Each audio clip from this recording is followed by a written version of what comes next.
I do forget sometimes. Download that.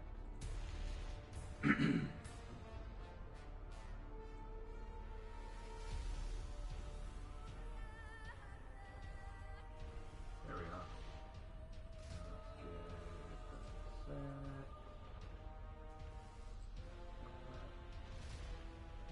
Saving.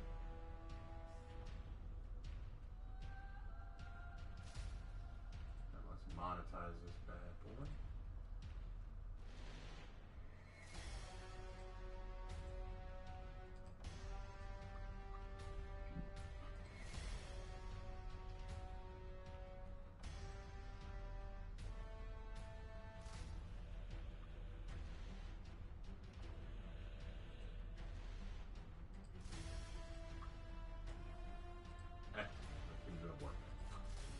You getting it all on your end, bro? Alright. Let's see. Haven't gotten a notification yet. There it is. Just got it. Notification went up on Discord. Yep. No, it hasn't. I'm not seeing it on my end. Oh, not on Discord. I just sent it on my computer in general. Discord was a little slow with the Assassin's Creed video earlier. So it might be slow now. Oh well. We'll still go up. It is what it is, my friend. It is what it is. Alright. Switch back over to PS4. Alright. Coffee break. Alright, so it appears we are in. How many viewers we got right now? We got 21 right now. 21. That's a scary number. Well, before we get started, I'm going to grab myself a beverage. Bro, can I get you one? I don't mind if you could just bring me the one that I have on the table over there. Oh, this one? Yeah, I'll just finish that off. Okay, and I'll grab one for me because I finished mine at dinner. Alright, here you go. I'll go get mine, and we'll get started in just a second. How's everybody doing tonight? Woo! Have to have some fun. Have to have some fun. What's that? Let's grab one of these. I like this one. Oh, Jedi Knight. Hello there. General Kenobi. Don't remind me of Kenobi right now. I'm so sad. Anyway, now let me set this right here. Didn't think you'd actually make an episode of an Assassin's Creed each individual game. Yes. We kind of felt the need to, because bear in mind, if we had decided let's just make a tier list with all 14 of them, then that would be a really, really long tier list, and our computers, both of ours, despise long videos that would take up so much space. And so to basically spare our computers, we're going to break it into incremental segments, and this gives us an opportunity to break down each game in a little bit more detail. Correct. All right, so for those of y'all who are not aware, we are doing this tonight because last night, I got a little salty. I got a little frustrated with the game, and you know what?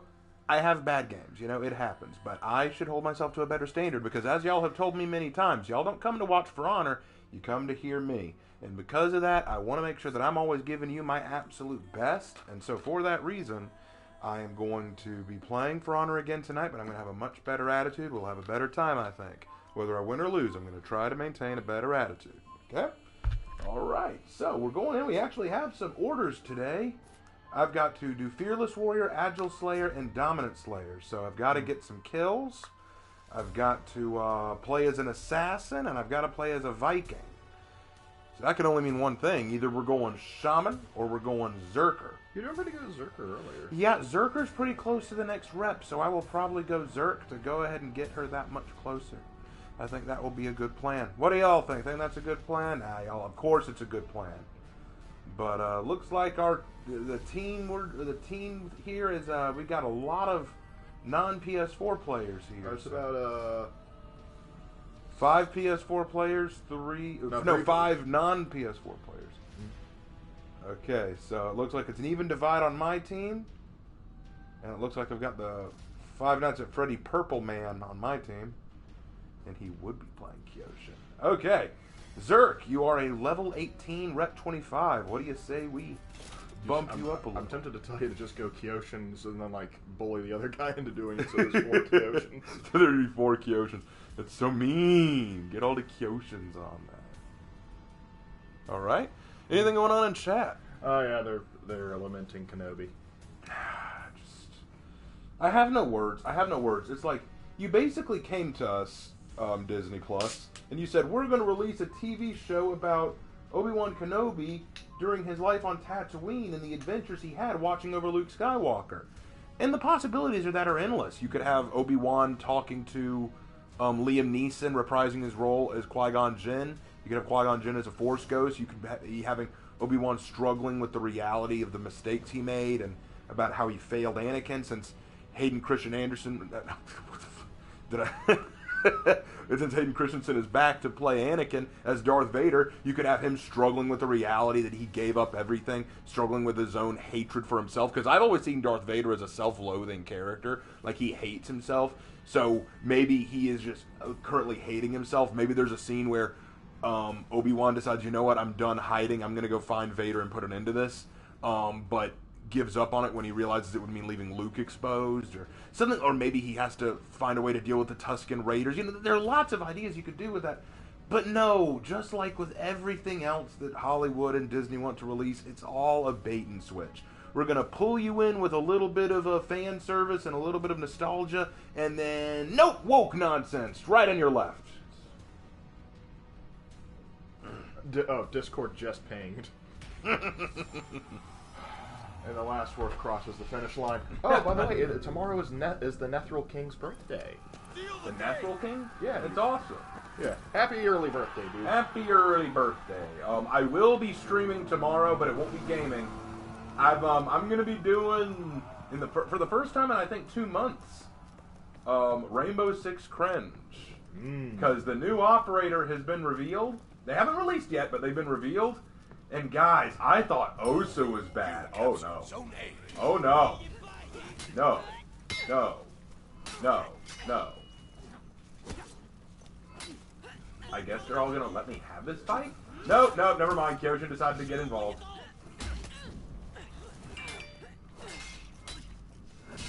They're gonna get involved real quick.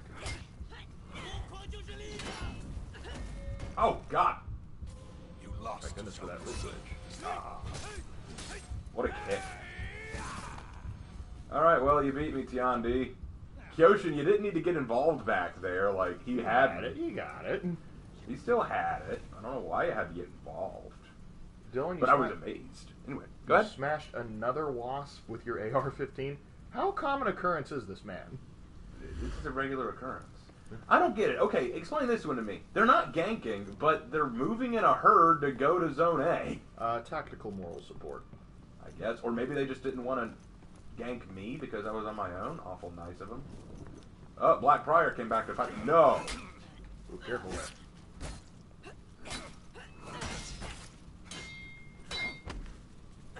We have an infestation. You may need, for wasps, you may need more than an AR-15. You may need to get chemical on them.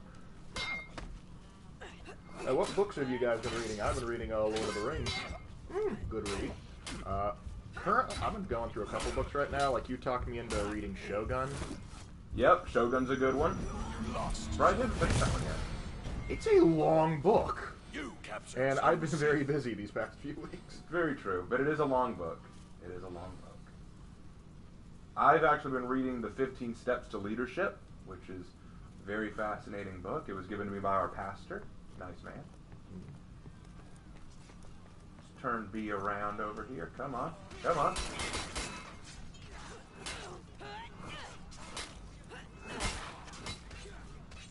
Did y'all notice how that Black Prior was fighting earlier never threw a single heavy? All of his attacks were lights. Well, you see, he hurt his wrist a while back. The doctor said nothing too heavy with it, so he took that to heart. Ah, very true. We wouldn't want to go against a doctor's orders now, would we? Practice punching. Here you go. Kyoshin ran by. Nice to see you, Kyoshin. Have a good day. Classic BP. Classic. Oh god, it's all three of them. Would the Black Prior be considered the fry cook since he's flipping everything? Maybe. So what's the deal with the two new... There's two new operators? No, there's only one that I know of. Yeah.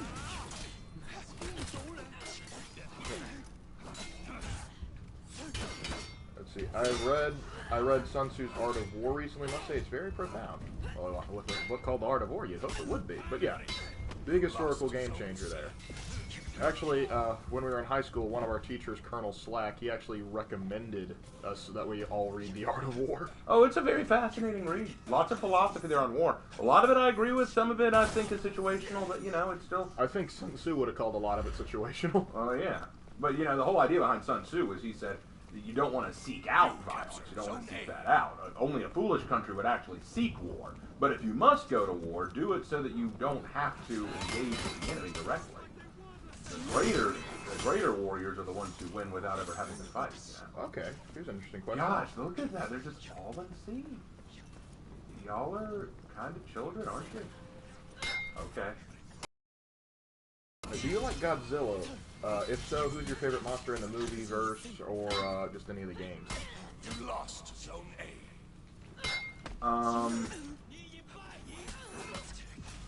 I don't have a favorite monster, really.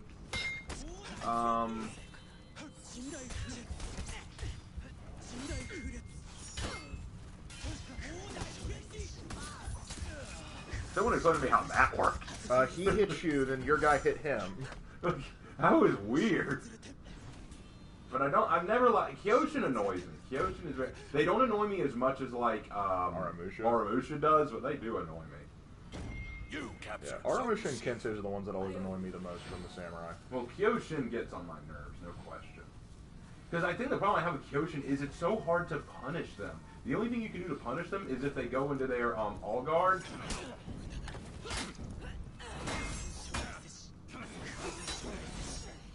Got it.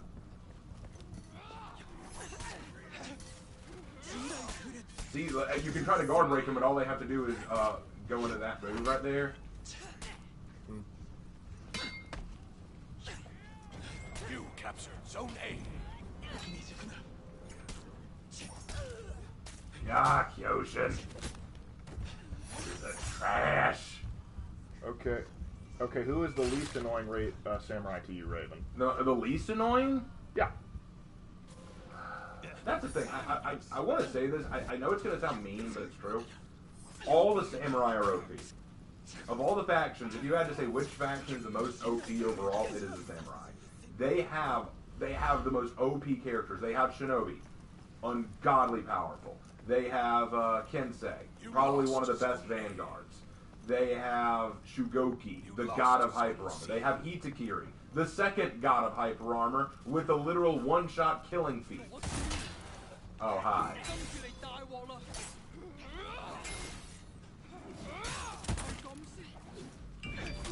Again, you can't punish it.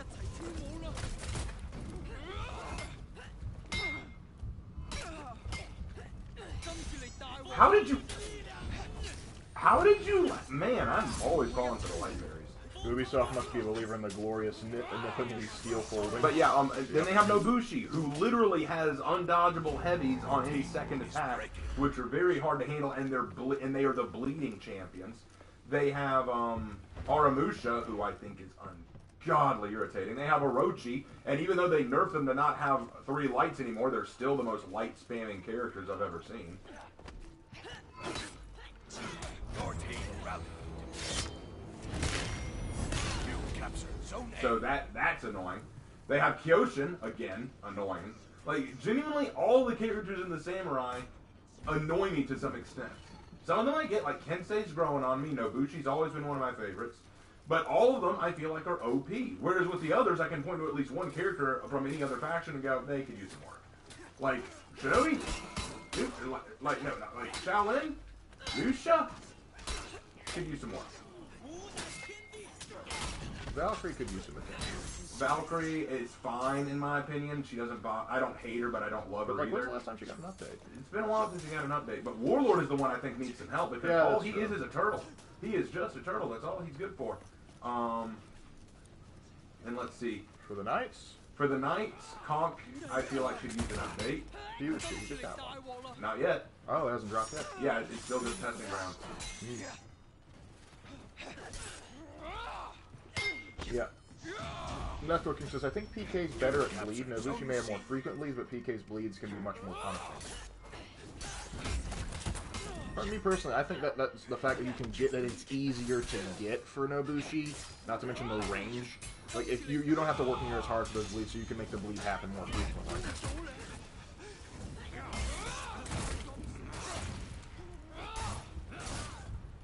Yeah, their work, like the concrete work hasn't dropped yet. I made that mistake too, Dragon. Yeah. Lawbringer's fine. Warden needs help. Warden's still the weakest Vanguard. In my experience, he's still the weakest Vanguard.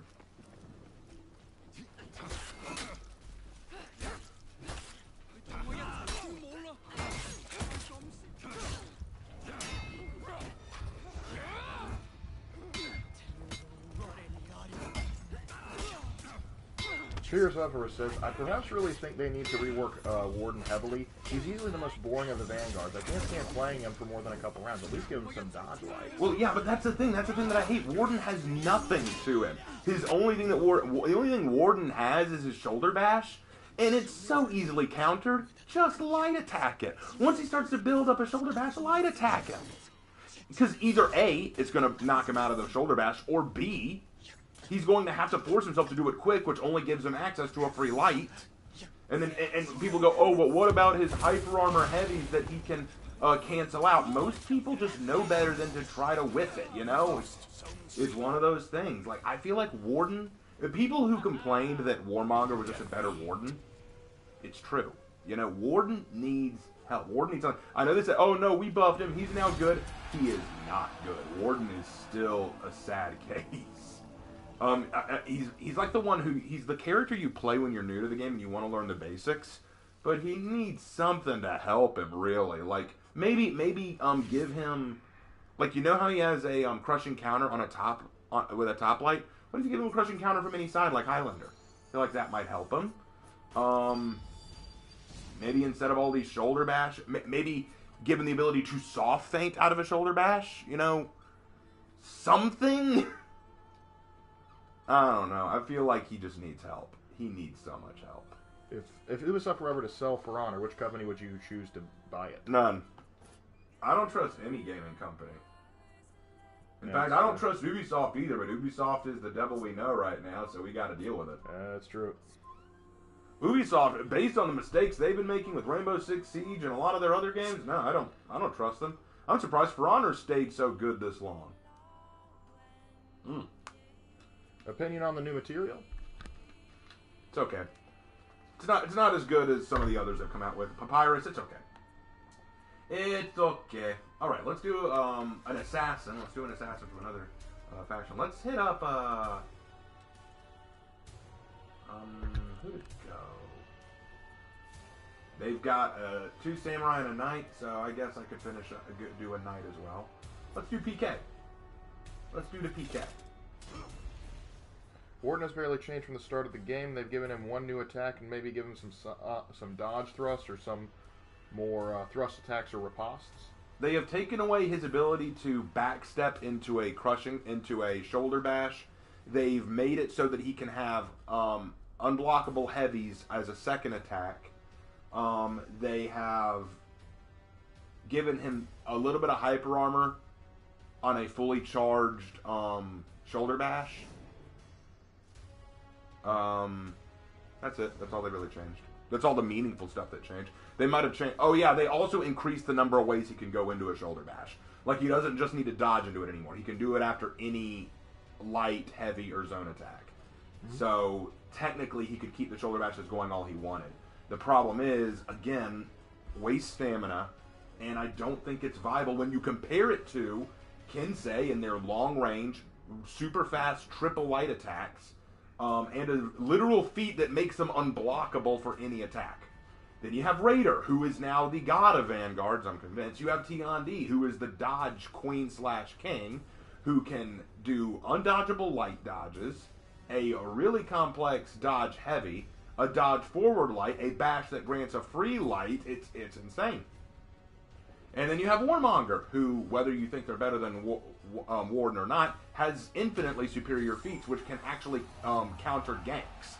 So, I know that there's some people who are really, really good at Warden and play them really, really well. Like Vita Neon, I know, does really well. Marco Yolo can do really well. But as a general rule, like for the general public who plays the game, Warden is the trash Vanguard. They're that's why the character that they keep beating up in all the executions is Larry. a Warden, because everyone knows, even the developers know, yeah, Warden's kind of trash. Now because I've said that, someone's going to play Warden tonight and kick my butt. But Karma, yeah, watch it happen. But my point remains, I don't think Warden, and that's probably just because they're really good at Warden. I wish I were better at Warden. But the fact is, I think that when people say, oh, well, this character's just easy to use, Warden does not meet that bill. yeah. Oh, going for the ledge? Yep. Well, Raider, I see what kind of player you are. Watch him. Knock him over the ledge. Oh, dang it. Why couldn't he go over the ledge with that shield? That would have been poetic. But watch him go. Yep, there we go. Ledge. God. You lost. And this is why the Vikings for a long time were called the Ledgers, because Raider and Warlord both have the capability to just run you off of ledges. And while I don't think that's an unviable strategy, I won't deny it gets really old really quickly. All right, Sint. Oh, you're gonna salute me? Okay. We can do that.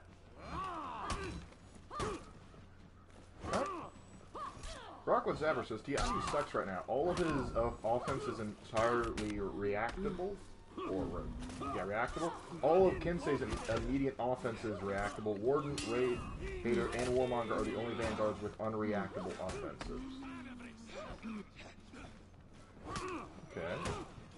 F for Larry, of course. If you could change anything about the Lawbringer, what would you change to them in a future patch? You lost. Got a kill, thankfully. If I could change anything about Lawbringer, I don't know what I'd change about Lawbringer just yet, because I genuinely think that they're not bad. I know a lot of people say, no, Lawbringer's trash. Bleed out for me, honey. Goodbye. Oh, that's just mean. I prefer Daniel for Warden. Okay. Oh, this has been a long, ongoing question, and I mentioned it a couple times in the last stream. I just never got around to it. Do you think that the For Honor continents are sort of forming into like a Pangea landmass? I guess. They don't really go very well into the geography of For Honor, dude. We are unfamiliar with the plate tectonics of Heathmore. Yeah, they really are liberal with that, aren't they? Oh. Like, somehow we're supposed to expect that Vikings, Samurai, and Wulin all just somehow manage to connect. Here's a thing to point out. DC just donated $5. Thank you for the $5. Why do you think culturally we're pushing for diversity of skin color instead of urging people to relate to all characters, not just those of their race? Interesting question, and thank you for the donation. Well, thank you for the donation, and let me deal with this pirate first, and then I'll answer it. Yarr. Okay. Okay, so the question was, why are we moving so much to include people of different races and try to get people and try to force races rather than just repeat the question so that I know that I'm answering it correctly. Why do you think culturally we are pushing for diversity of skin color rather than urging people to relate to all characters, not just those of their race? Because that's actually a great question. Why are we so focused on skin color rather than and diversity rather than encouraging people to think beyond that? It's because we live in a society where people are way too focused on nope, you're gonna play nice or you're not gonna play at all. He opened the attack on you. He can't get mad. Remember, this is the same guy who ledged me. I think it's because that people are children. We live in a society today of children. It's kind of like, let's say that a little kid watches the Justice League, and their favorite hero doesn't get to be seen. They don't get to see their favorite hero fighting, right? Like, hey, my favorite was Batman. He didn't do enough. It's kind of the same thing. They say, I didn't get to see what I wanted in this, so everyone else is wrong now. Everyone else is bad because they didn't show me what I wanted to see. And I think what happened is people got into power, or people got into places of power position, and said, this is what I want to see. I'm trying to think of the best way to say this without coming off as pretentious, and I know it will. No.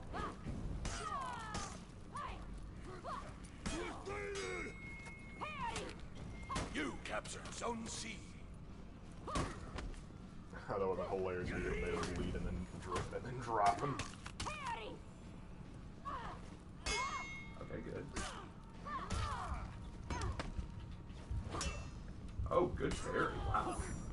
I didn't expect that. Oh well. He'll die all the same. Oh wait. Sins is helping there. That could get ugly. Wait, he just popped revenge, so he has a shot. I think it's because diversity sells. What basically happened was people in power showed up and they told people of different races other than white, hey, you deserve to have your name in the spotlight. You deserve to have your name up in lights. You're dead.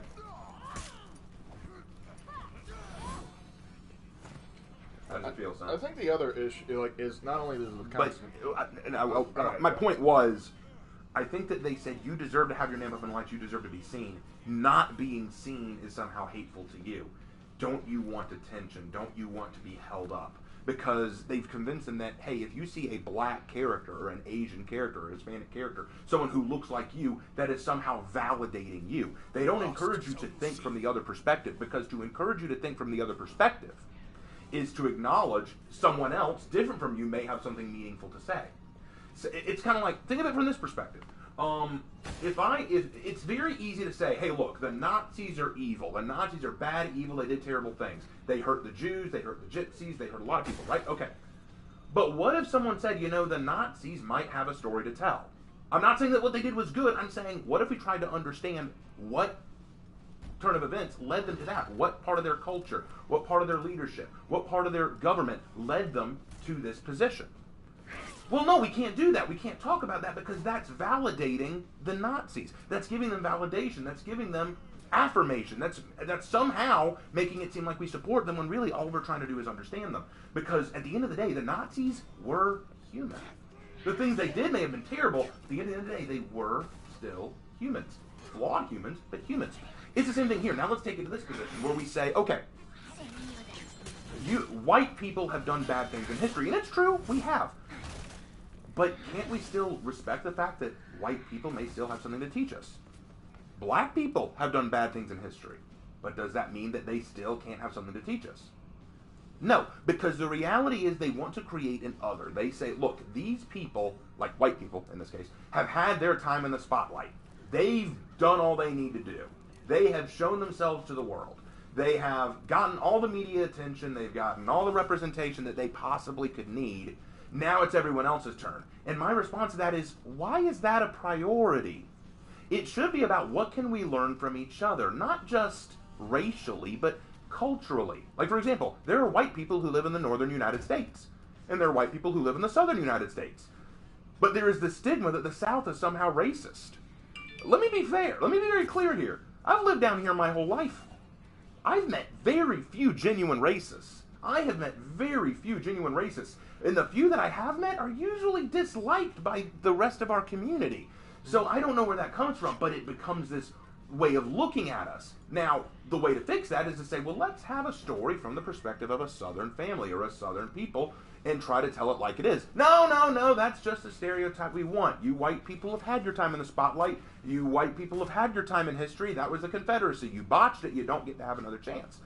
And I think that it worked, and then I think that that's the problem with both directions. It's like we need to tell stories about people of color, black people, Asian people, Hispanic people, because they haven't had the chance to. When in reality, the priority should be, why aren't they getting a chance?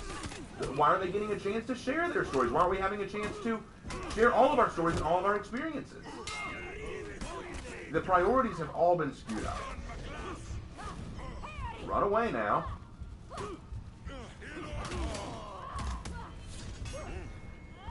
Yeah, but interesting quote. Die. Interesting comment here. The German guy says, so obviously I'm German. We never would have guessed the German guy was German. No, that can't be. One of them quit after I suicide bombed them. Who was it? Which one of them was it? It was, who was it? I want to know. Was it the, Raider? Was it the Raider who quit? Was it the Raider who died after I suicide bombed him? Who was it? Who was the one who quit after the Allah Akbar? Who was it who quit? Who was it? I need to know. If it was the Raider, I'm going to laugh. I'm going to laugh my butt off. That was hilarious. Thank you, PK. Yep. But anyway, PK. Sorry about that. but the German guy says, so obviously I'm German, and I had a grandfather who was in the fight for the Nazis by force. He was drafted. Whose views didn't align with said Nazis, and he was shunned because he was still forced to serve. Right. And that's kind of like, and that's like each human story is. Oh, is the Highlander? Okay, not nearly as good. Not nearly as good. It's sort of it's complex, but more to the point of like why they go to diversity, because not only is it like not only does it sell, it's simple. It's, right. Yeah. Because if you it's like, well, we could try and appeal to a large number of people by crafting this character and spending meticulous time on this story and do anything like no. Let's just slap a whatever minority of the month we want to put in there, maybe more than one, and then by doing that, we just go off of those stereotypes or counter those stereotypes. And if you go, well, this isn't very well written, I don't like this, then suddenly they have an automatic defense. Oh, well, no, I don't even think that's the major problem. I mean, I agree with you that it's easy, but that's not my point. I think they've been doing that well before they started taking that easy out. I think that they were trying to force diversity into things before they were trying to get that easy out. I think they just realized if we push diversity, it can become an easy out. Yeah, well, I think that's why diversity, like today, why it's starting to be pushed out so more. It's like because it's easy, and not to mention, not only is it easy, but there's a very vocal minority out there that if they don't see a checklist being fulfilled, they get very irritated and they get very vocal, which scares a lot of companies. And so, that's true too. I'm gonna go Warlord because I haven't gone in a while. Warlord. But yeah, so I think that's what bothers me, you know? Like, let's take a great example. I would say that the animated movie, Cats Don't Dance. Okay, look, if you haven't seen the movie, very underrated, very funny kids movie. An animated movie, basically it was about this cat who wanted to get big in Hollywood. So he travels to Hollywood only to find out that animals in Hollywood don't get a lot of attention. They don't get the screen time because it's very prejudiced. It's very pro-human actors over animal actors. Animal actors usually get 2-bit roles. They don't really get to shine. They don't get their moment in the spotlight. They're never really featured in anything. And so it was so this cat's goal is to try to get the animals to revitalize their love for being in the movies and their love for Hollywood, so that they can try to appeal to Hollywood itself to open up the doors to them so that they can have the chance to perform. And you have this little Shirley Temple parody girl named Darla Dimple, who's secretly the villain of all this and is trying to keep the animals down. It's a silly kids movie, obviously, but it was clever. It was what? Got two super chats. Oh, okay. Well, read them out. I'll stop. All right. So from the same guy, he collectively dropped $25. Hume socks. Hume socks. Okay. I don't think it's pronounced that way, but I don't think it's pronounced that way. But we're going to protect ourselves. He goes, "What's up? I wanted to know what's your thought about the infringements of the Second Amendment recently. I'm a black gun owner, and I hate the fact that I'm now getting penalized by psychos." And his second super chat is love your content, by the way. Thank you for the super chats. Thank you for the money. Really appreciate it. And about the infringements of the Second Amendment. Oh boy. Okay, so brace yourselves, folks. We do have some thoughts. I applaud you as being a outspoken black gun owner. I applaud you for that. Definitely having legal ownership of a gun, I think, is an important necessity for most families or people in today's day and age.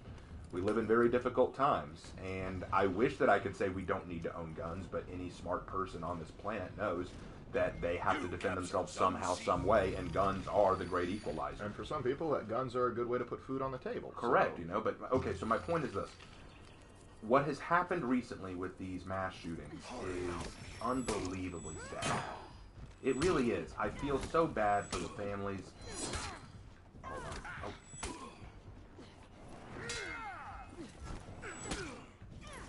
Are you just going to keep doing this? That's what they live for. Man, I did horrible that time. Anyway, back to it. Warlord's not my best. I'm actually really bad with Warlord. But then again, I also suck fighting Orochis too, so there's that. But anyway.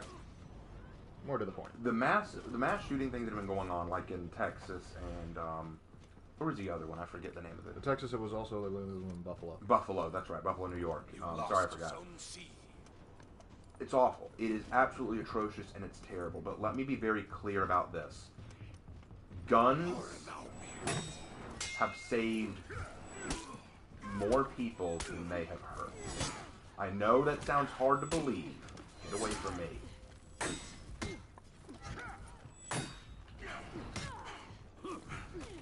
Get him. Yeah, get him. Guns have saved more people than they have hurt. The mass media would have you believe that no, that's not true. That guns are actually evil and they are the worst things ever done to society. That the Second Amendment was created in a bygone era where we needed legislation to defend ourselves, where it was only meant for muskets, that kind of thing. How evil, like with it's all wrong. It's all lies. Here's the reality. This is the truth. This is the truth. Most mass shooting incidents take place in gun-free zones, schools, churches, malls, places where guns are not allowed.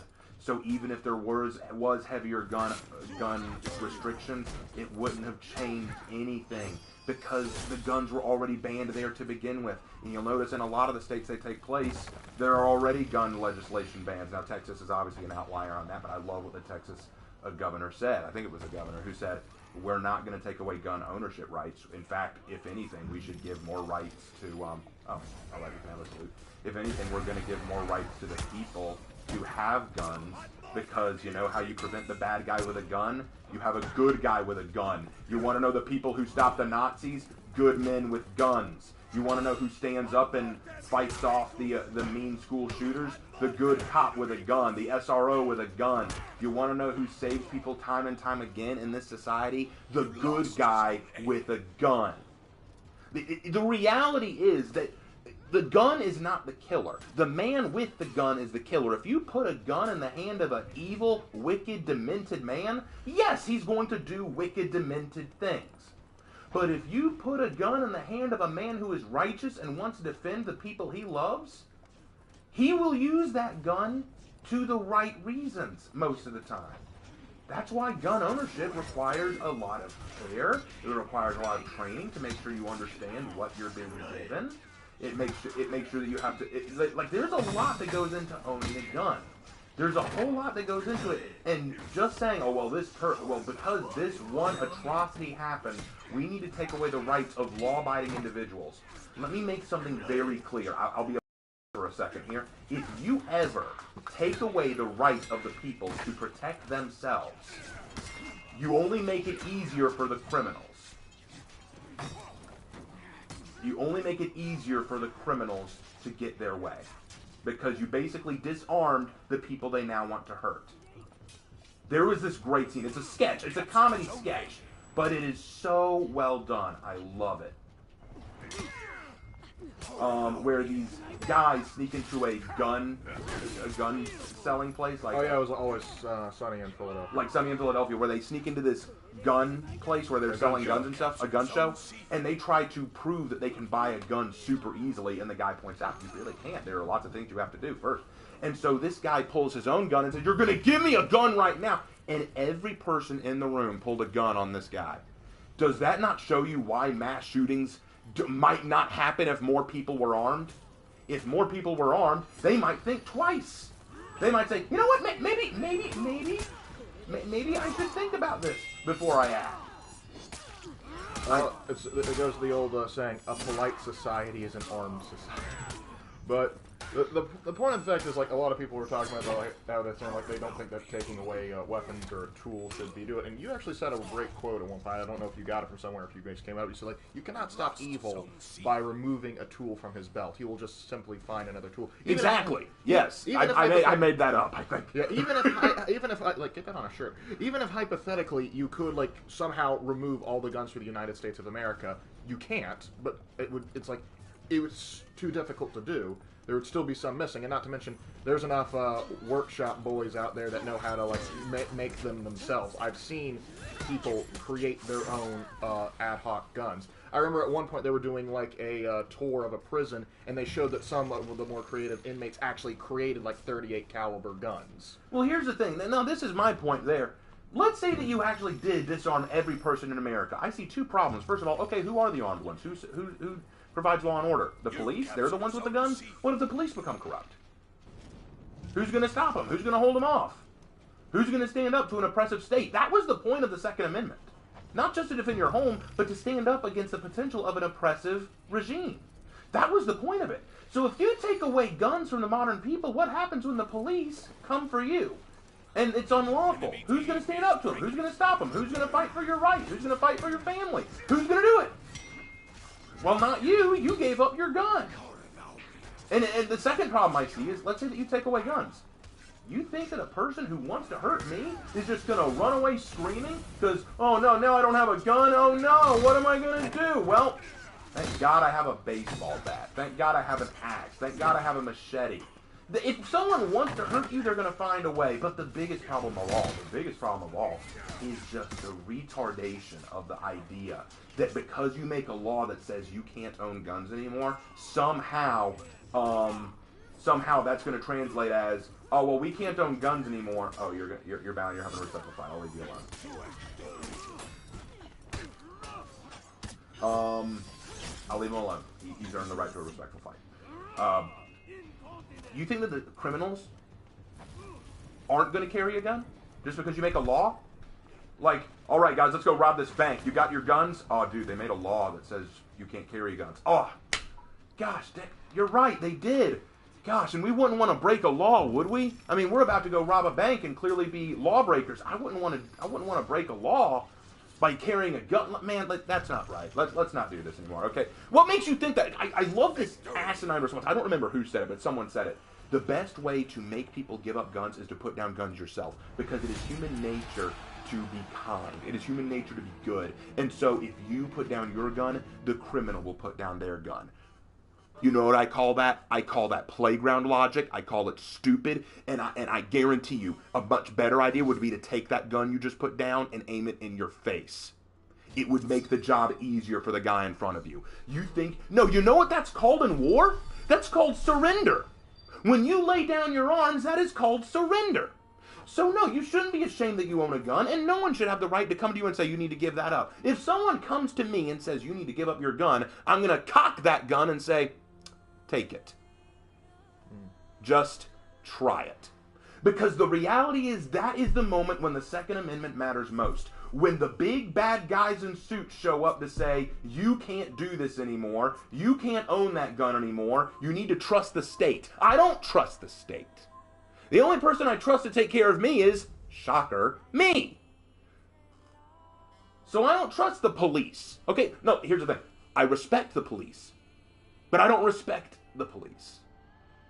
They have to earn that individually. Like, we lived next door to a cop growing up. Great guy. Mr. Hutton? Oh, yeah. Great guy. Loved him to death. Really cool guy, and I trusted him. And I respect the police. When I get pulled over by a police officer, I respect them. I'm polite. I'm cordial. We have a good... And usually, we're really kind to each other. But if a cop shows up at my door, I'm still going to ask questions. I'm going to say, what's this about? What do you want? You're still endowed with rights. Exactly. You still have rights whether the cops are at your door or not, you know?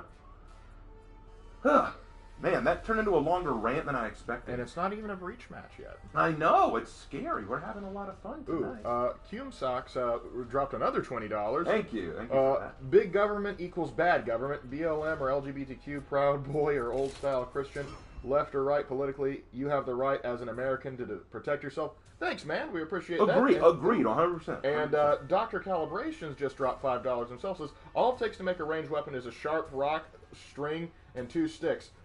Also, all the anti-gun folks aren't anti-Ukrainian guns right now. Gamers. Here's the reality is this. I don't want to spark controversy here. That's the last thing I want to do. But that's the nature of these kind of questions. And do I feel bad for what happened to them in the mass shooting instances? Absolutely. I feel horrible. The person who did it is scum. They are the worst kind of people that you would walk into a school or some other place and just start shooting people. I don't care for your reasons. You're scum. You're the worst kind of human being. A gun should never be in your possession. You should not have a gun. But to take that person and the tragedy that they committed and then say we're going to use that as our pedestal, we're going to stand on the graves of these people and use that as a pedestal to tell people, give up your guns. Here's the reality. I'm never going to shoot up a school. I'm never going to shoot up anywhere. Okay? That's not my goal. And most gun-owning citizens don't have that goal. You know, most of the people who do that are people who should not have guns in the first place. That's the reality. So if you disarm the population, who's there to stop them? You know what happens most of the time? You want to know what happens most of the time? In most situations, a criminal will try to commit a crime, and then someone pulls a gun and scares them off. That happens more often than you think. Why don't you hear about it? Because the media doesn't want to tell you about it. If it bleeds, it leads. Okay, all right, off that topic. Let's move on. And Cume Socks drops another $20. Oh, the irony. I think it's something in chat, but like we appreciate the money, dude. But I think you're good, man. I appreciate the money. I really, really do. We do, but like we don't want you hurting your own wallet. Like we appreciate, like if you want to spend more money on us, like consider going to the getting to the Teespring store, you know, buying some merch so you get something out of it yourself. We appreciate donations, but please don't hurt yourself financially just for us. Right. Hey Raven, did you see Activan's brand new eugenics tool? Himmler's wet dream. You can practically hear the German Dr. going, I'm sorry, your ethnicity has reduced your score to 10%. I've not heard of this, Epirus. Maybe you can let us know more about it. Because we haven't touched an Activision game in years. Oh, Slanderous is in chat, by the way. And he says, morally corrupt opinion. You captured Zone A. I appreciate that, Slanderous. And Cume Sock says, not a super chat, thank you. He says, gas money for you boys. Thank you, we need it. We do need the gas money for sure. And no, don't ask me to talk about inflation. I'm not qualified. I'm not qualified enough to talk about that stuff. And that's going to get us into territories that I'm just I've had enough ramblings about inflation in front of my students. Like, look, I can talk to you till the cows come home about the Crusades, about gun rights, about history.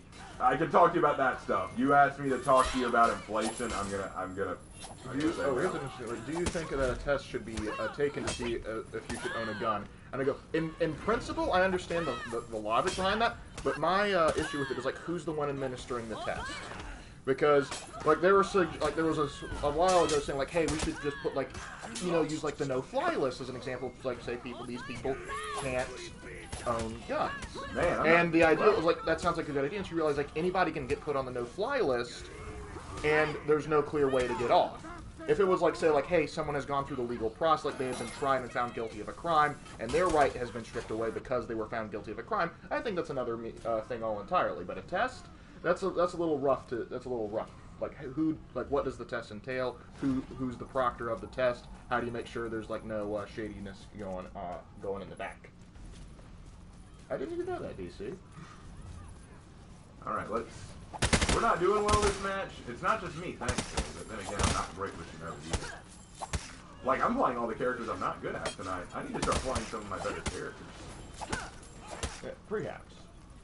But we're up against a Raider, a Gladiator, a Shinobi, and a Shaman. Oh, joy. My favorites.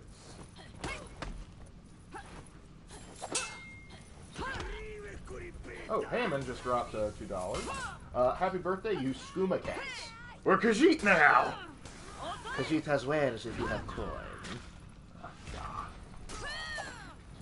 But thank you, Hammond.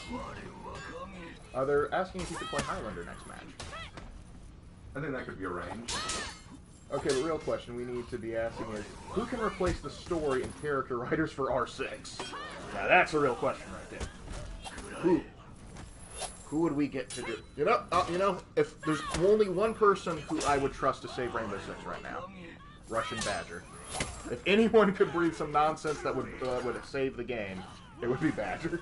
Gosh, I may have the highest score right now. I've gotten no kill. Only one of us has gotten a kill, and I'm the only PS4 player on this match. Wow. We just sent 40B to Ukraine. Hey, we should let's not talk Russia and Ukraine. That's a spicy topic, and I don't really feel like having it. Oh, here's an interesting. We might have answered this before, but it's always a fun question. Favorite Elder Scrolls race? Mine's Argonian. I think we've answered that before. I like the Argonians, definitely.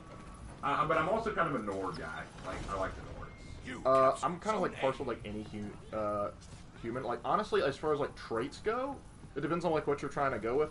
Like for if you're going like a solid like mage/warrior build, honestly, Redguard's kind of best. If you're going for just like sort of mage human, then Breton. If you're going for just straight up warrior, Nord. If you're going for heavy armor, just go in with a little bit of spell, Imperial. But as But, yeah, I very seldom play non-human races in Elder Scrolls. I think I've done, like, one Dark Elf run-through. Oh, crap. Bots. Lost Zone A. Oh, gotcha! Revenge. Revenge is nice. Ugh. Dang bots. I'm sorry, they're not bots, it's clankers. Frickin' clankers, am I right, fellas? Ah, I got the gladiator before I died. Thank you. I will give her this. That is a nice emblem. Oh yeah, they've got some good emblems. Orc gang, where you at? Yeah, the orcs are awesome too.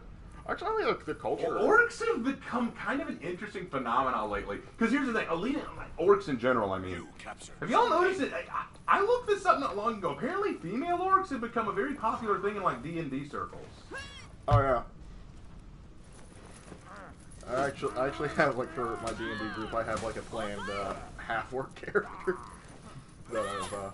Yeah, I think that like people are just like as like fantasy goes like is getting more explored and people are trying to get more creative with it. There's like let's keep looking at orcs and see what more fun stuff we can do with. You see extra credits? You didn't need to make a ranting tirade at us. You just needed to give us time.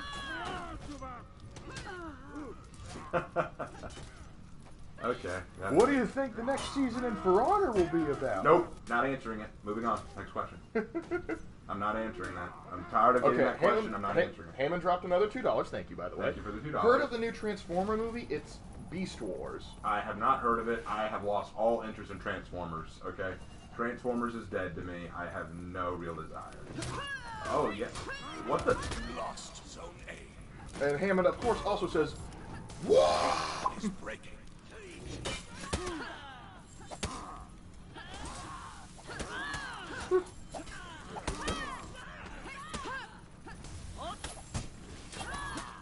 oh, Adam says, my For Honor emblem is about as close as I could get to a recreation of the Date clan emblem, so I can't say much about originality, but I've seen some nice ones recently. Okay.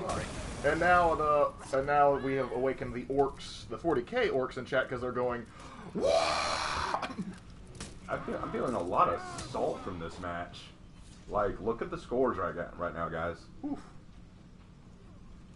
But then again, they've got an Uchiha, they've got two friends, SCP-443 and Invalid Tear, and they're just ganking till the cows come home.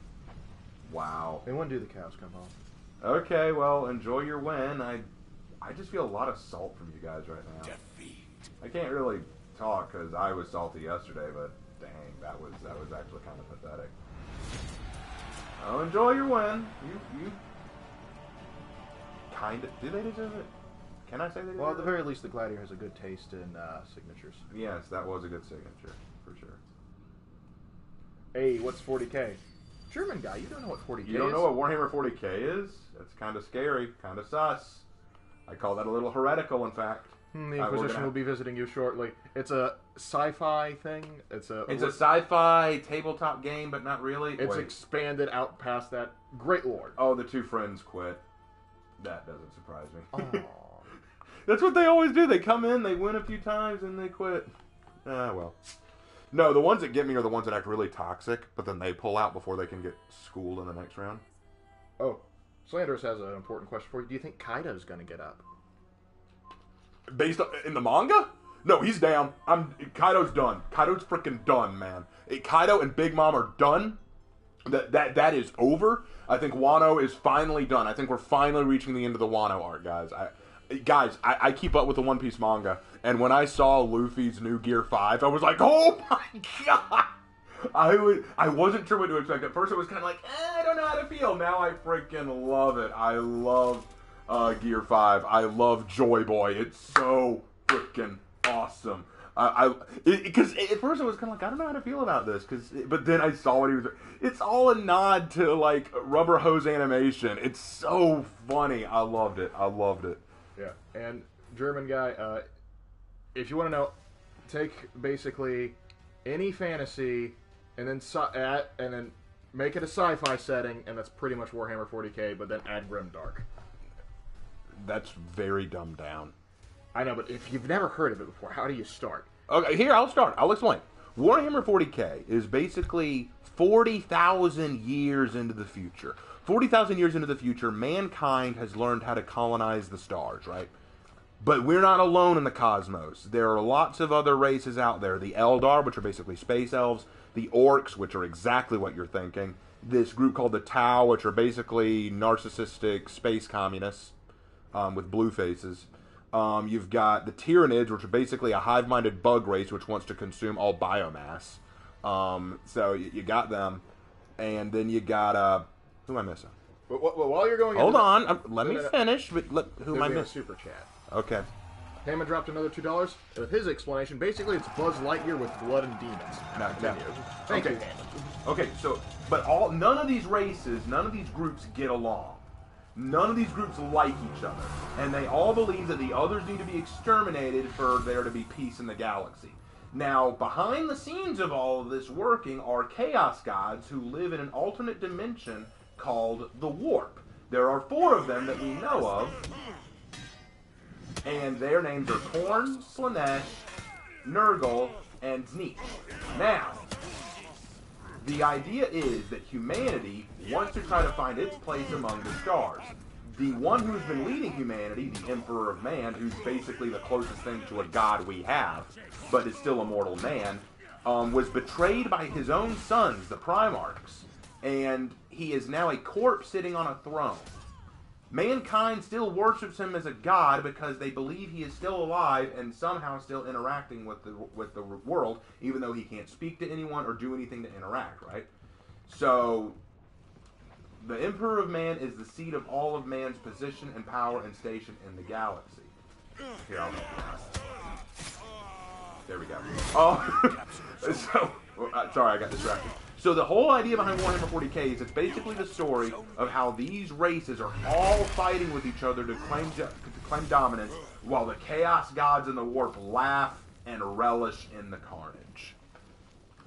And the Emperor weeps as he watches the society and world and universe for humanity he tried to build fall apart beneath his fingertips. And that's the very most basic explanation I can give without getting too technical. In my personal opinion, 40k, this is from Pure Synapris, by the way. In my personal opinion, 40k is good, but it's very inconsistent. Yes, it is. Do you think that brutes from Halo could absolutely destroy a Space Marine without armor? And with armor, they're on par with each other? No, I think the Space Marines, lore-wise, they are tougher than brutes. But but the problem is, you're right, it's very much inconsistent. Like, in some handlings of them, the Space Marines, like a legion of Space Marines can tear through an entire world worth of armies within a matter of hours. And other times, like, a Space Marine can get taken on by 4 regular humans that are playing their cards right. It very much depends on the rider who's handling it. Right, and like, genuinely, one of the things to remember about 40k is that, you're right, it is inconsistent sometimes, but it has so many riders that you gotta expect that. As long as like, here's the thing, I made my own Primarch. Naja Aldmera, the first female Primarch. And I got a bunch of people coming after me saying, that's not lore accurate. I know that. All the Primarchs are male. I'm aware of that. But I'm having fun with it. And that's the reality. Writers for Warhammer 40k are looking to have fun with the product. And as long as they're having fun with it, I mean, as long as it stays somewhat consistent with the goals and intentions and all that, it doesn't bother me too much. And besides, I know that Naja never put on the canon. I know it's kind of my one project. Come here, old sport. Oh, poor German guy. He says, this seems like Naruto lore situation where every subject has a billion subjects. It's like, to a degree you're correct, but Naruto has one real writer. Yeah. Warhammer 40k has like 1,000. So, that's why things can get crazy. And who would win? Forgive me if I mispronounce this, I know it's Irish. Scathach or Athena. Based on what I know on Scathach is, like, she's trained some Irish heroes, and I do believe she's mortal, or at least... I think she's mortal, so Athena would Athena would probably take the W on that one. But I don't know enough about... I truly don't know enough about that one.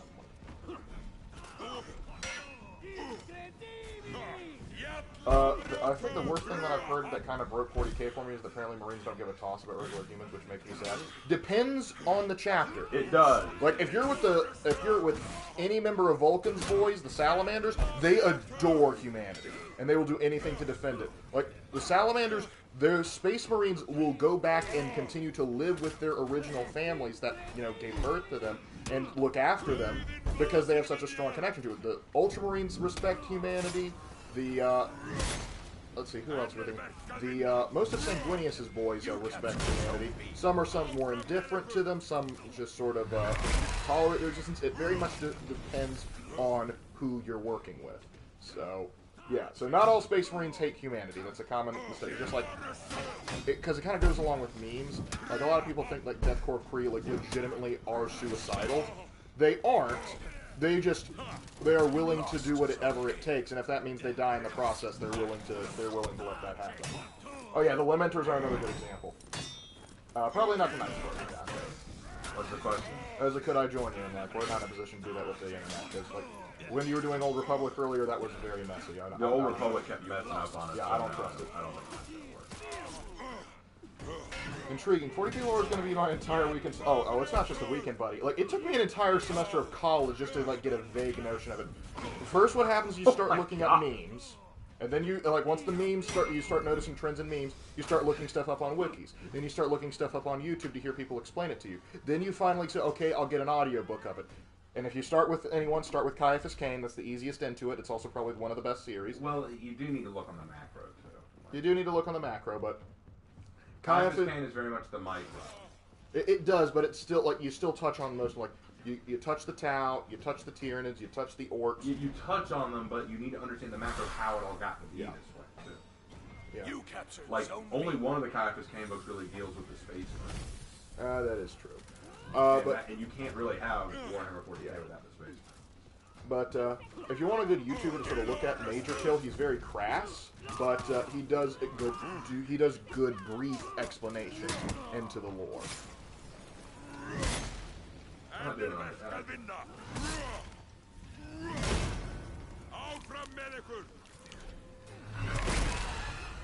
Luton 09 and Baltimore are both good, but Luton 09 in particular, he has very long videos. So if you got like a long drive ahead of you and you just want to put something on, I recommend that.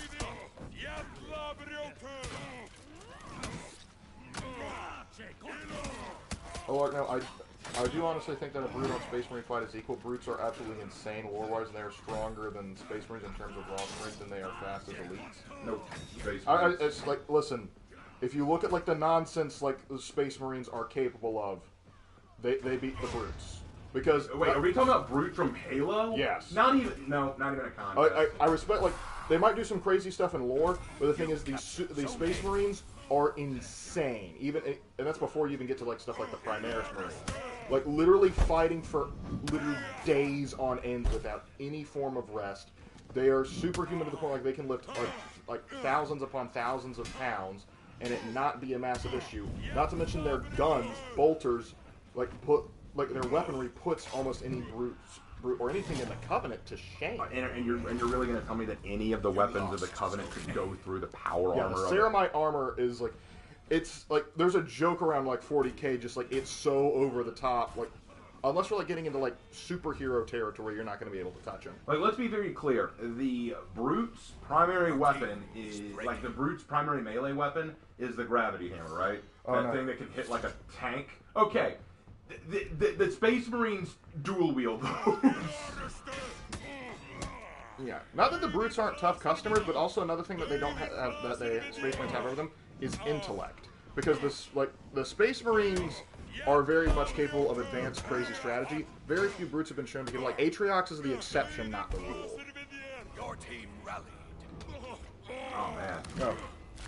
DC dropped $5. Thank you. I cannot recommend a series more than Stormlight Archive by Brandon Sanderson. Best fantasy world building I've ever seen. Raven would love it. Okay, we'll have to take a look at it. I'll take a look at it sometime. Stormlight Archive. You lost Zone B. 40k is overtuned, but can it beat Goku? No, it can't. Goku No, will win. Saiyans would still win. Yeah, like it's like I mean, let's be very clear. Space Marines can take a country. Goku can destroy planets. well, yeah, that's the thing. The 40k, as long as you were talking about any like fighting a conventional war 40k is going to win 9 times out of 10. If it's, but like, once you get into like the superhero territory of like, you know, literal gods fighting, then 40k is going to lose. Like Jamie? Kratos is an interesting like. I think he would have to go crazy in like Like war. Jamie? Like Korn would love Kratos. Oh, and the German guy says, I got around 200 finals to grade, so I got time.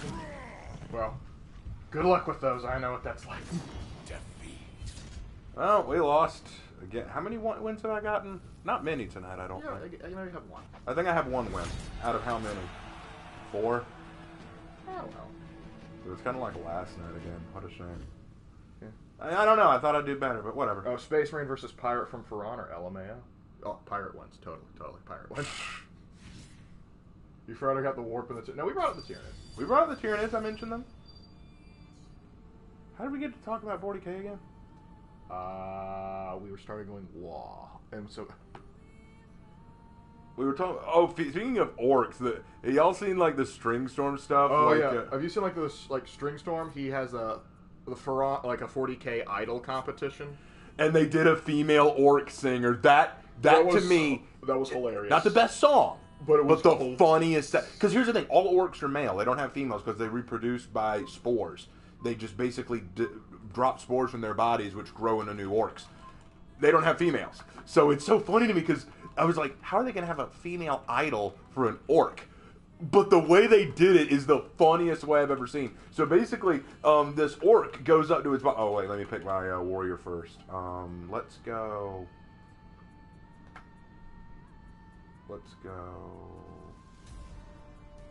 I was talking about how bad they are, but you know what? I'm going to go Warden. I haven't gone a Warden in a while. Okay, I'm going to go Ruth. Anyway, back to what I was saying. So you have this orc run up to his boss and go, Boss! I found the humies fighting! And the orc boss is like, no one's fighting anymore. They just all get all frillied up and dressy, and they just sing pretty songs. And he's basically just saying, no one's fighting anymore. It's not fun to fight. And he goes, no, listen, look. And then he plays one of the idols singing. And then the orc goes, what is that? It's a new kind of Daka, boss. This is the new Daka, and we need to show them that we orcs have got the bestest Daka. Daka is orcish for weapon. Okay, so the orcs decide, you know what? If this is the way that everyone's fighting, we're going to fight this way. We's going to fight what? No, right. We's going to fight the same way. We're going to do our own idol thing. And then the orc who came up with the idea goes, that's right, boss. I'll get the boys together. He's like, you ain't going to do a thing.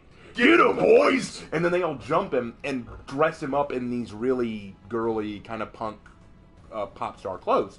And he's just sitting there, because he's still an orc, wearing these clothes, and they're like, yeah, it's almost there, but it's not quite it. One more thing. So they put a wig on him, and then he just turns into a female orc right there. Like, and they're all freaking out, like, what is this? Like, like, he's like, what's happening, boss? Boss? Like, and it's like, shut it, you get, like, that kind of thing. And I love the line, I still feeling orky, boss. There's just something else now. I's feeling kawaii. Cool. And then they all go, cool. It's so effing funny. But at first I was kind of like, how does that make any sense? But then I realized, here's the thing about the orcs. They have what's called the Wa field. Somehow orcs are able to interact with the warp in a way that if enough orcs believe something to be true, the warp makes it true. That's why they paint their weapons and vehicles certain colors, because they believe certain colors correlate with how fast or how powerful something is. So if the orcs believe that just dressing you up as an idol and giving you a wig and everything could make you into an idol, then the Wa field would make it so. Yeah, it's because every time you look at the comment section of that, it's like everyone's just going like, yeah. At first I was going to question this, but I realized the Wa field doesn't give a crap about my questions. And Hammond drops another $2. Says Kirito from SAO would win everything because Wincest and Harem. Sadly, if that writer was in charge, you are correct. However, if I'm writing Kirito, he dies. I'm not going to talk about Kirito from that. I'd rather talk about Kirito Kimimisu and just how sad that man's existence Yeah, well, is. if Kirito Kimihisu's life is pain. Can we get an F for Kirito Kimihisu, and if you don't know who that is, You're blessed. you are blessed with the lack of knowledge. Ignorance is truly bliss. Anyway, Slanderous says, I hate Pirate from For Honor. I hate that guy. Slanderous just like probably editing a video right now to just suddenly hear pirate mentioned. Pirate! Pirate! Oh, we got some ass. So the orc became a femboy. No, just became a Just became a female. Just became a girl. Just literally became a female. Yep, she's kawaii. Oh yeah, and it's like I'm a tank. One of my favorite orc Warfield jokes is an orc going, "Purple is the orc stealthy color. Why? Have you ever seen a purple orc?" Exactly. Oh, Dr. Calibrations literally just said it. I love orcs because of the sheer autism of their existence. They can literally become invisible by painting themselves purple because ain't no seen a purple orc. Oh, Tobias, we're just having our normal nonsense hour. Don't worry. Where's the quiet? Look up String Storm Idle Monk. Oh God, the light. That's what I hate about Shugoki. They can just light, and they'll still somehow win. Like they just know if you try to dodge, light. I still have that one picture of like the Shigoki like in the golfer's outfit as he's about to like set up like a shot. Yeah. That's. I'm coming to help you, sir. Oh, there you go. You got him. Are the orcs the flood? No, the orcs are no. The Tyrannid is more like the flood. Yeah, like imagine if the orcs and the Tyrannids like fused into one thing. That would be more like the flood.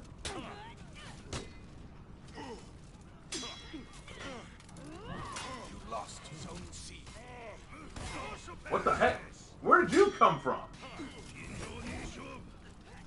When For Honor said you cannot join this session because it's full. I always hated it. It's like, then why'd you try putting me in that guys, remember session? how I said that Warden is trash? Here's the proof. Look at this. Oh my God.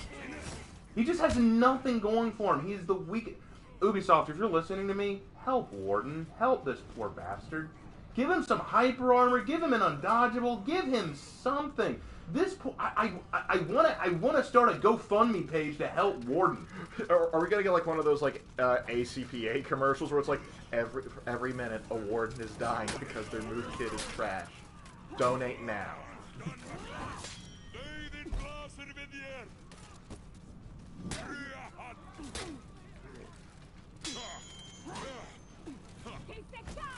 Dark Souls Pokemon is awful.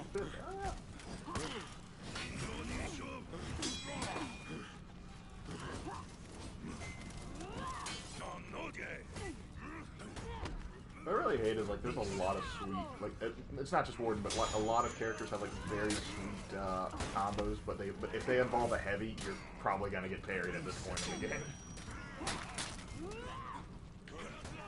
Every 15 minutes a Warden is emasculated online by a 14-year-old. Well, look at this. I've died 3 times. I've only gotten 1 kill. I'm trying the only combo that works for Warden, which is light, unblockable heavy, feint it into guard break, or cancel it to parry, and it isn't working. Like, guys, this is sad. This is sad. I'm not saying I'm a bad player. I'm not saying I'm a good player. I'm saying Warden is trash. Someone give Warden help. It'll always be ridiculous to me, Dr. Calibrations. Alright, who's here to kill me? Yeah. Hume Socks is right, dude. I remember the guardsman who fought a wad and ran out of ammo, and so he just started going bang, bang, bang, bang.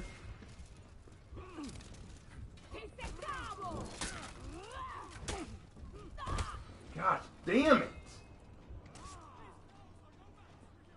I think the problem is you're still trying to use your brain with it. Well, if I wanted to stop using my brain, I'd just go Griffin. That's my thing. I am like when I play Warden, I either do okay or I like flat out get destroyed. But the key is you turn off your brain.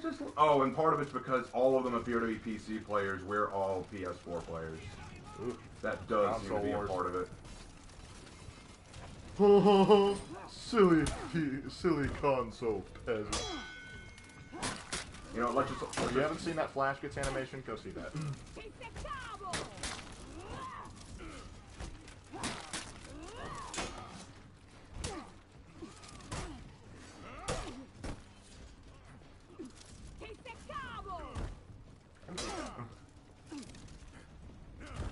What? How did that? Someone explain that rule to me. The one thing they got going the for him one is the shoulder thing bash, and Warden it can has, get canceled the out that one easily. thing Warden has, and it gets canceled by every... No, Warden is trash. Warden is F tier content. Whenever people do the tier list of For Honor characters, Warden is at the bottom. He is such garbage. He has no creativity to him whatsoever. His whole toolkit is shoulder bash, pray it hits. Or you could cancel out your shoulder bash to do a guard break. Okay, if you want to cost half your stamina. God, Warden, you need help. You need something. Because right now you are garbage. Anyone in chat who can prove to me that Warden is better than what I'm saying, please feel free to, because I don't see it. Make Warden human for us again. Please. I do like that helmet, though. Save Warden. Oh, my Lord. All right, I'm going to find a different group to play with, because these guys are just too good. I'm going to find a different group. We've also been going for about 75 minutes. When do you after this one? Do you want to get into Breach? Might be a good idea. Might be a good idea. But is this the same group? Please tell me it's not the same group. Anyway, what's chat saying now?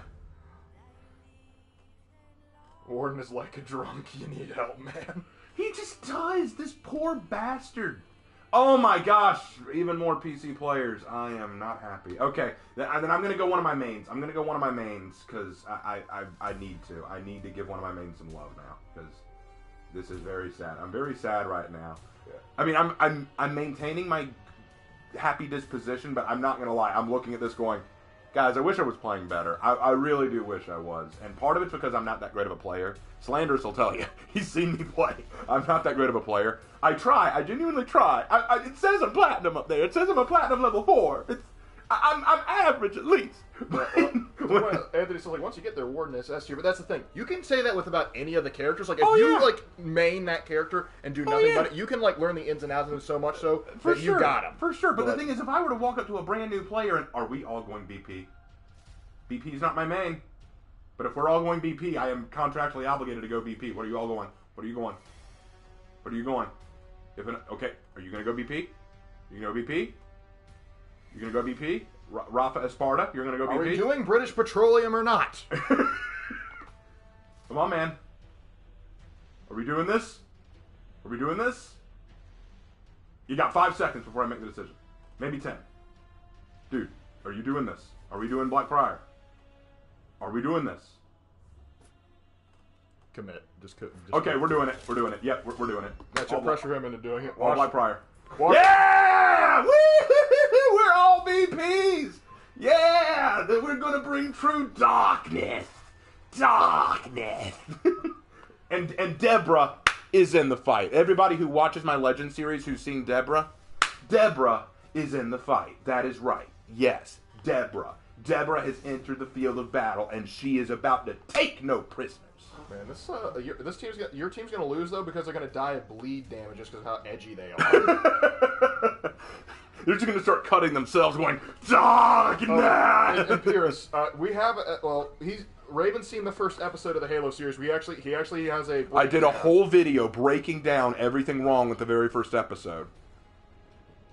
I did a whole video. I think it's about 45 minutes long of me just going through the whole episode and breaking down piece by piece by piece why it is garbage. And from what I've heard, because I haven't watched any more of it, from what I've heard, it gets worse and worse with each episode. And I had one person in the comment section of that video tell me, clearly, you don't understand Halo. And I'm like, what did I get wrong about Halo? I literally asked him, I said, okay, I don't understand Halo. What did I get wrong about Halo? Tell me. And he never answered. He never answered that. What did I get wrong about Halo? Can you name what I got wrong? Can you tell me what I got wrong about Halo? What did I get wrong? Where in my video? What about my video did I get wrong about it? And then this other guy, I don't remember his name, but he's a popular Halo YouTuber. He released a video where he was trying to defend the series. It was a terrible video. It was so poorly done. And I saw the Night Watch, the Shadversity and his buddies respond to it, and I said, let me watch this video. I watched it, and I said, oh, this is bad. I want to respond to it. So Lark and I were sitting down talking about how we were going to respond to it. We were going to be respectful. We were going to be nice. We were going to respond to it in all the right ways.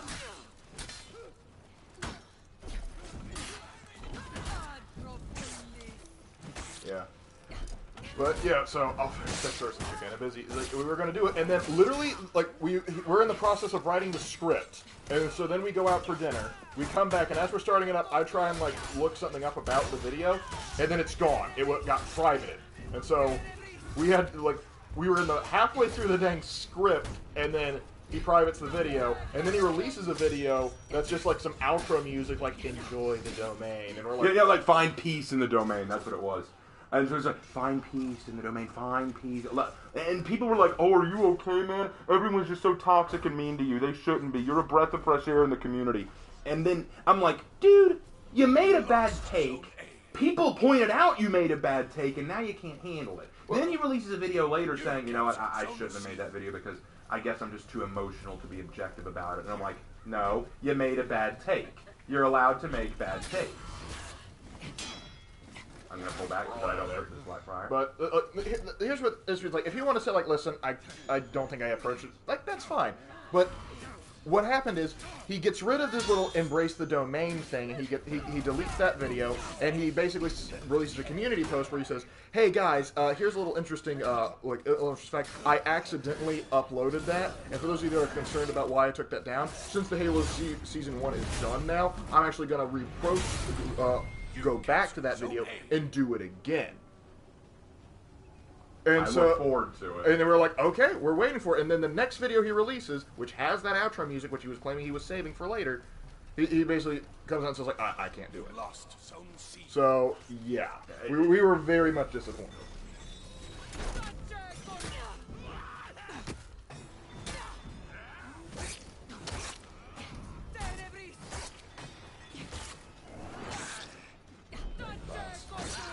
Oh! Come here, son. Face ultimate darkness. Deborah is on the hunt, y'all. Deborah is on the hunt. Everyone made fun of her name. Everyone made fun of Deborah's name when I first released her. Can I call her Debbie? You may call her Debbie. She gives you full permission to call her Debbie. Woo. Oh, hey, a person. How you doing? Hey, a person. Just a person. Darkness. Darkness. I used magic missile to attack the darkness. Hold on, let's do it enough. Yeah, we should call her Little Debbie. Little Debbie. Sweetest Little thing. Debbie. She's the sweetest thing. Hi, buddy. He's the hammer, you're the anvil. Oh, crap. Let's talk this through, man. Oh! Surprise! Lawbringer, you're starting to annoy me.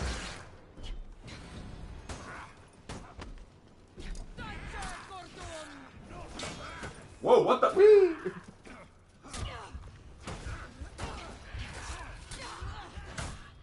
There's more of them.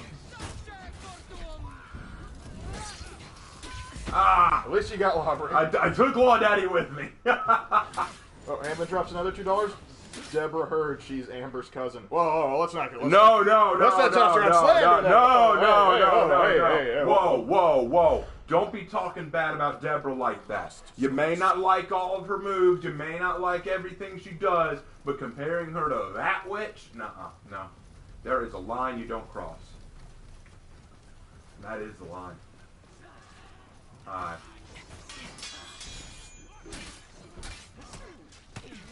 Yeah. Here's whoever I kind of agree with. It says, no, it didn't die with 343. I like Halo 4, not ashamed to say it's one of my favorites. It's not one of my favorites, but I thought Halo 4 was fine, at least story-wise.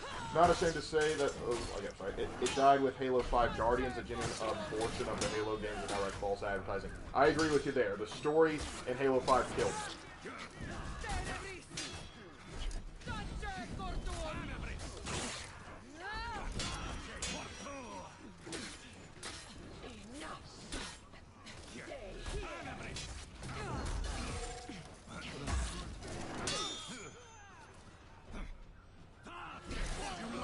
There we go. You got her. Alright, now go get those zones. Well, hello there. Ow. Oh, crap. Do you see do elimination so chat can join? Yeah. I don't think that's the problem. Yeah, I'm not sure that's the thing. We appreciate the super chat. Thanks for the We super really chat. do appreciate the super chat, but guys, it's not about the game. It's about the freaking internet connection. Anytime I try to do a stream where I invite other people on, it glitches out something hard and it doesn't stay connected well. That's the problem we have. Like, literally, me and my brother, when we try to do Star Wars The Old Republic, it'll let us, but it will glitch out real hard on my screen like you don't even know. And it's not because I don't want to do it with you guys. It is genuinely because that's just the way it rolls. I'm trying to fix it. I'm trying to make it work, but it's not an easy thing to fix. And gosh, damn, even though they have a bot, they're still kicking our butt. Yep. And, Yo Raven, what's your favorite character in text-to-speech device? Gotta love Kitty. Kitty. Kitty's epic. Kitty's wonderful. Alright, we're gonna take back the seat now. Or Kitten, as he's called. You've gotta be kidding. I just started thinking Is this. breaking. Like,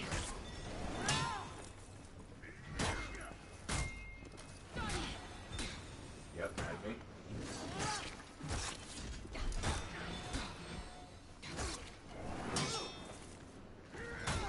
Thoughts on tribute mode? That's a name I haven't heard in a long time.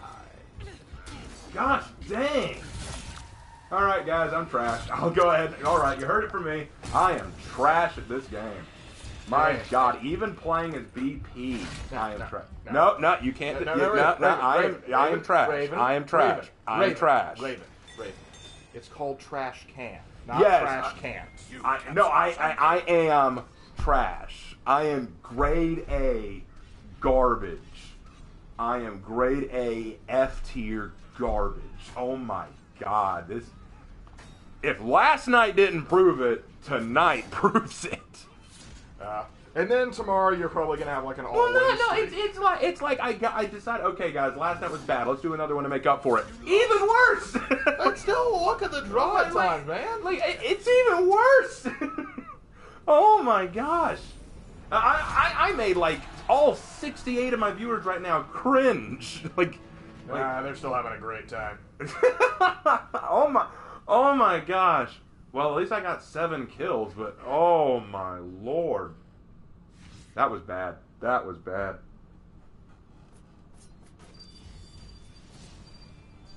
That was terrible. Alright, well, time to move on to Breach. I just hate that I have to do that. I wish that I could prove that I'm not just garbage in PvP. Well, it depends. Like, we do have, like, if you go back 2 streams, you have proof there. Because, like, we do have, like, if we go through the live streams, we can find moments where you do incredibly well. Yeah, but I wish that they could be on nights where they frickin' matter. I don't know. Well, I don't know, like the time, like, you 1v4'd as a shaman, that mattered. No, 1v2. No, it was 1v4. I don't remember that. Guy Strachan made a meme about it. He made a whole video about it. He made the dodgeball meme. No, that was as a Jormungandr. Was that? I thought, oh, yeah. That was a Jormungandr. Still, my point stands. But still, you had a whole meme video made about you because of that epic moment. So, let's settle down there, champ. No, I'm calm. It's just I hate the reality of it. Garbage. All right. Well, let's see. Who can I go?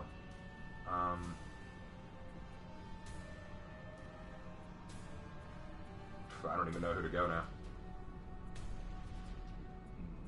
When's the last time you played Hitakiri? It has been a while. All right, Hitakiri it is. Your clip was like WWE. Yes, it was, Anthony. Yes, it was. It's just sad. I wish I was better at PvP. We all do. Trust me. If you think you're bad, you should. Keep in mind, I typically do not play PvP. Well, Lark, when's the last time you played Frog? That's my point. You never play. I do. I do almost every day, so I have no excuse. Literally last week. I asked you to play with me to get some XP grinding, and we never played PvP. You only play PvAI. Yeah, I know. But I'm just saying, like, I don't play PvP because I suck. Well, yeah, but you never get better unless you do it. That's my point. I constantly do it. I don't get better. You never do it, so there's no way you could get better. Well, how are you encouraging me to get to PvP? I have offered you the opportunity to go PvP. You never take Well, it. no, that's my point. Like, if you were saying just like I'm playing PvP and I'm not getting better, and then you're saying like, but then how's that an encouragement for me to jump into PvP? Because I'm trash. You're not. I am though. like when the game first came out, I played PvP, and for a long time, we'd had streams where I played with you, and I was still trash. Well, you don't do it enough. Oh yeah. You only play you so rarely play For Honor. To be fair, I got a lot of projects going That you rarely work on. We don't need to be.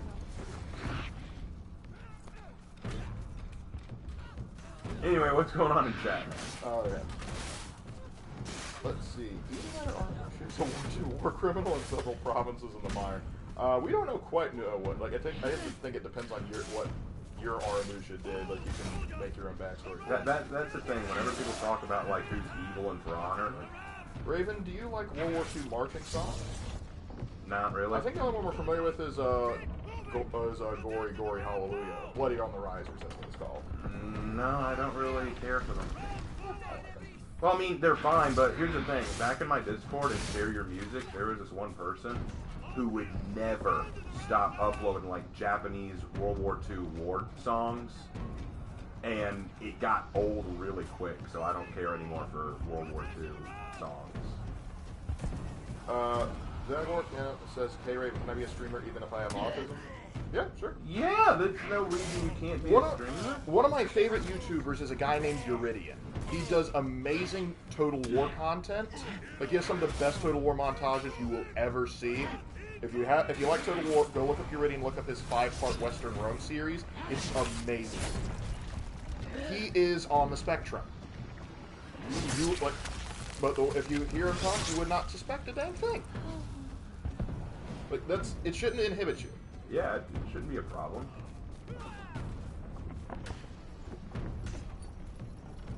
I feel like Aramusha would be the grasshopper from A Bug's Life. Interesting. Okay. So you want Kevin Spacey to play an Aramusha? No, God. That's heresy of the highest order. No, Levy, he hasn't played it. I've played Age of Empires.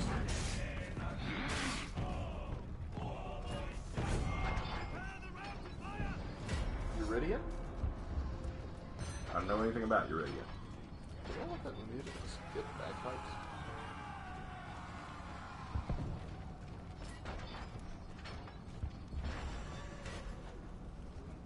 You know, I was... Oh gosh, the poor German guy. He's like, oh, now first we were talking about Warhammer 40k, which I didn't understand. Now they're talking about One Piece, which I don't understand.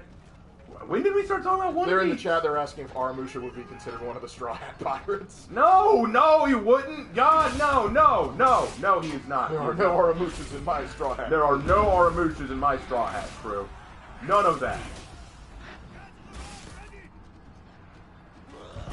Raven and Lark could discuss the phone book and make it sound interesting. Only if we're throwing it at each other. Yeah, only then would that make it interesting. Or maybe if we brought up like that Mythbusters test where like they used 2 phone books together and made like a pretty strong clip. That was interesting, but... Oh, they want to know how to spell it. Yeah, the Jaguar got it, spelled it right. It's Uridian there. I'll drop it in chat. Hold on. Anyway, you know what? I'll say this, though. I'll say this. If Slanders is still in chat, he'll get this. I might not be the best For Honor player in the world. I won't say I'm garbage, necessarily. I was joking earlier, but I won't say I'm terrible. But what I will say is this. I may not be the best For Honor YouTuber player in the world, but at least I'm not 4 edits. Oof. Because apparently, it's not that he's garbage, it's that he's... What's the word? Insufferable. Because all the videos I've seen recently about him, thanks again for the $2. He wanted to know how to spell Uridian. Okay, sure. Works for me. Cryptor.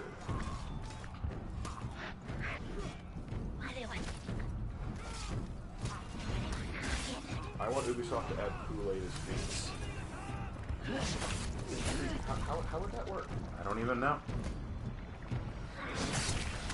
Well, we've lost some viewers, so let's get back to talking about stuff interesting. All right. We can try to gain some back. Because I think we've lost about 13 viewers. Well, that normally happens when we switch over to Bleach, but... Yeah, because people want to see me play PvP. And also, Dr. Ulrich says, alright, gamers gonna have roast some s'mores with the missus, stay safe and have fun, and as for you Christians, have fun at church tomorrow. Thank you, Dr. Calibrations. You have a good one. Thank you very much. I would like to point out that Aramusha is literally Zoro with his three katanas, also the word is toxic. The word or the word? I don't even know. Cool HP equals you press and another player gets teleported to their top you to help you. Interesting. No. Couldn't sleep well because of the heat. Well, it is summer. Yo, Raven, ever played Greedfall, or did I already ask that question in the previous stream? I don't think he asked about Greedfall. I've never played it. I briefly played it and got bored incredibly quickly.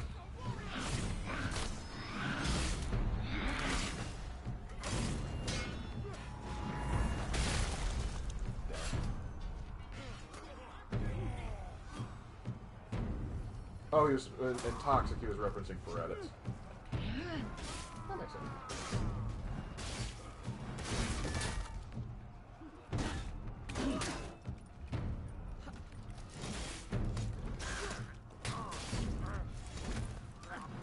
Hey Raven, if you could change some of the contract orders, what would you change? Me, I would remove the Allied, the Attacker, 20 zones, and Medic 5 revives. I'd get rid of the classic Warrior order altogether to play 12 matches of Guard, because that limits you to only 5 characters in the game. Got it. You don't name them. Yeah, another thing, like I would just get make the class orders like hey, you got to play like 6 matches, like just reduce it down to 3, so that you can knock it out and get it over with. Like I would decrease the how much you have to get, how much you have to do to complete most orders, and just increase the number of orders you have. Because like me, I hate playing assassins. I'm terrible at them. I don't enjoy it. And so whenever I get an assassin's order, I'm like, oh boy, here we go. I haven't seen a tribute contract in ages lately. Yeah, I think they removed those.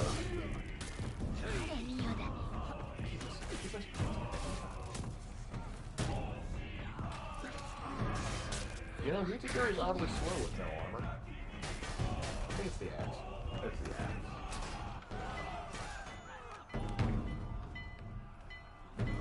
Yeah, I agree, Tobias. Stealing's easy to get. Oh, Slender's here. I believe that strong argument as to why Pirate is a perfect depiction of a Mary Sue, but it's way too long to explain in a single comment. Dude, Slanders, make a video. Make a video. Make the video. Make a You're video probably about editing right now. And as a writer and someone who has been very vocal about my thoughts on the Mary Sue, I will gladly help you discuss that. I will gladly either make a response video or a comment or something to say, all right, now from a writing perspective, here's why Pirates of Mary Sue. Do it, Slandy. We believe in you. It will be done. Oh. This might get a rant out of you. Hey Raven, I heard you disliked Evangelion. Isn't that one of Japan's most famous and beloved sci-fis? Yeah, because they like the opening theme song. The girl I dated, Rio, told me that the only reason people even like Evangelion or know what it is because of that stupid theme song. And what I love is, I actually saw an interview with the lady that sang the song. She's like, we had no idea what the show was about. We just kind of made up the song off the fly. It's a terrible show. One of the worst anime I've ever seen. Yeah. Yes, but I tried to. I think I got through 5 episodes before I gave up. It's just bad. It's bad, and then of course there's other scenes later on in the series that you go, what? It kind of makes you go, I'm rooting for the bad guys now. I kind of want to see y'all get destroyed. Post-apocalyptic anime can be very fascinating. That's just terrible. Yeah. What was y'all smoking when you made this? I don't know. I feel like they did Quaaludes and read somebody's fan fiction on the Bible. Nice. Yeah, and Tobias has a good point. He says like, he doesn't like how like the average like amount of steel you can get per day based on the contracts is like 3,000 steel. In order to get like an illustrious outfit, you'd have to grind for a week. You make good point.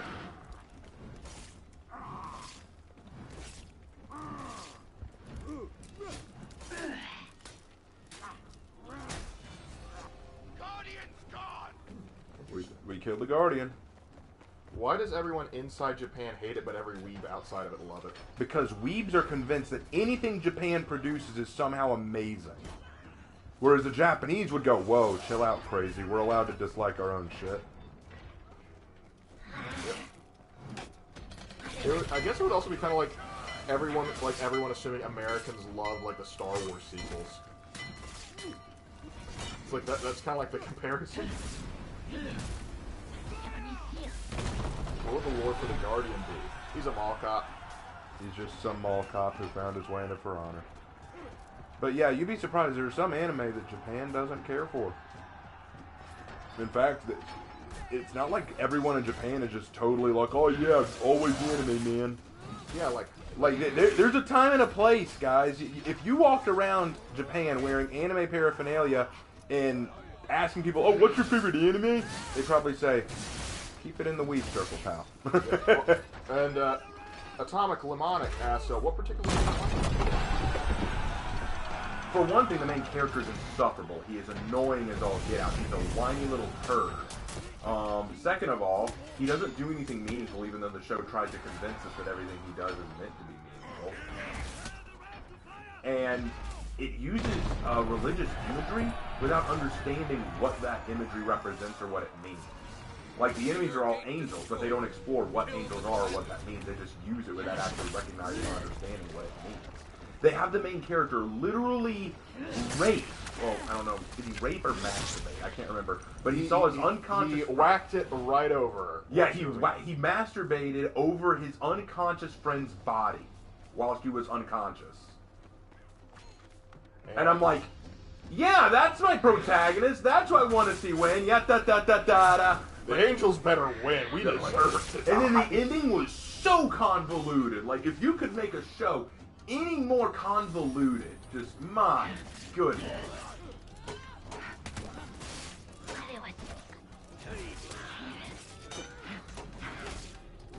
I think the creator of the this is from Shotgun Knees. Said he just made stuff. He made all that stuff because it looked cool. People just made their own interpretations of it. Yes, that's exactly my point. See, that's what Japan, as a general rule, not always, but as a general rule, does with religion and philosophy and stuff. They just say, oh, it looks cool, let's put it in there. And then when people say, you do know what that represents, don't you? No. It just looks cool. And, have you ever heard of Infinite Stratos? Yes. Yes, we both I have know heard about of it. Infinite Stratos. That's an interesting show. That's an interesting one. One of those harem animes that is both good and bad. Yep, where... I don't know what it is about harem shows. Like, what if we made the one that shoots that the main love interest completely insufferable? Look, I've seen a lot of harem anime, for better or worse, and that one, it's okay, but it's one of the ones where I'm kind of like, you know, there's only one real girl I'm rooting for. There's only two. But then again, to be fair, Ranma's the same way, and I love Ranma, so... Yeah, well...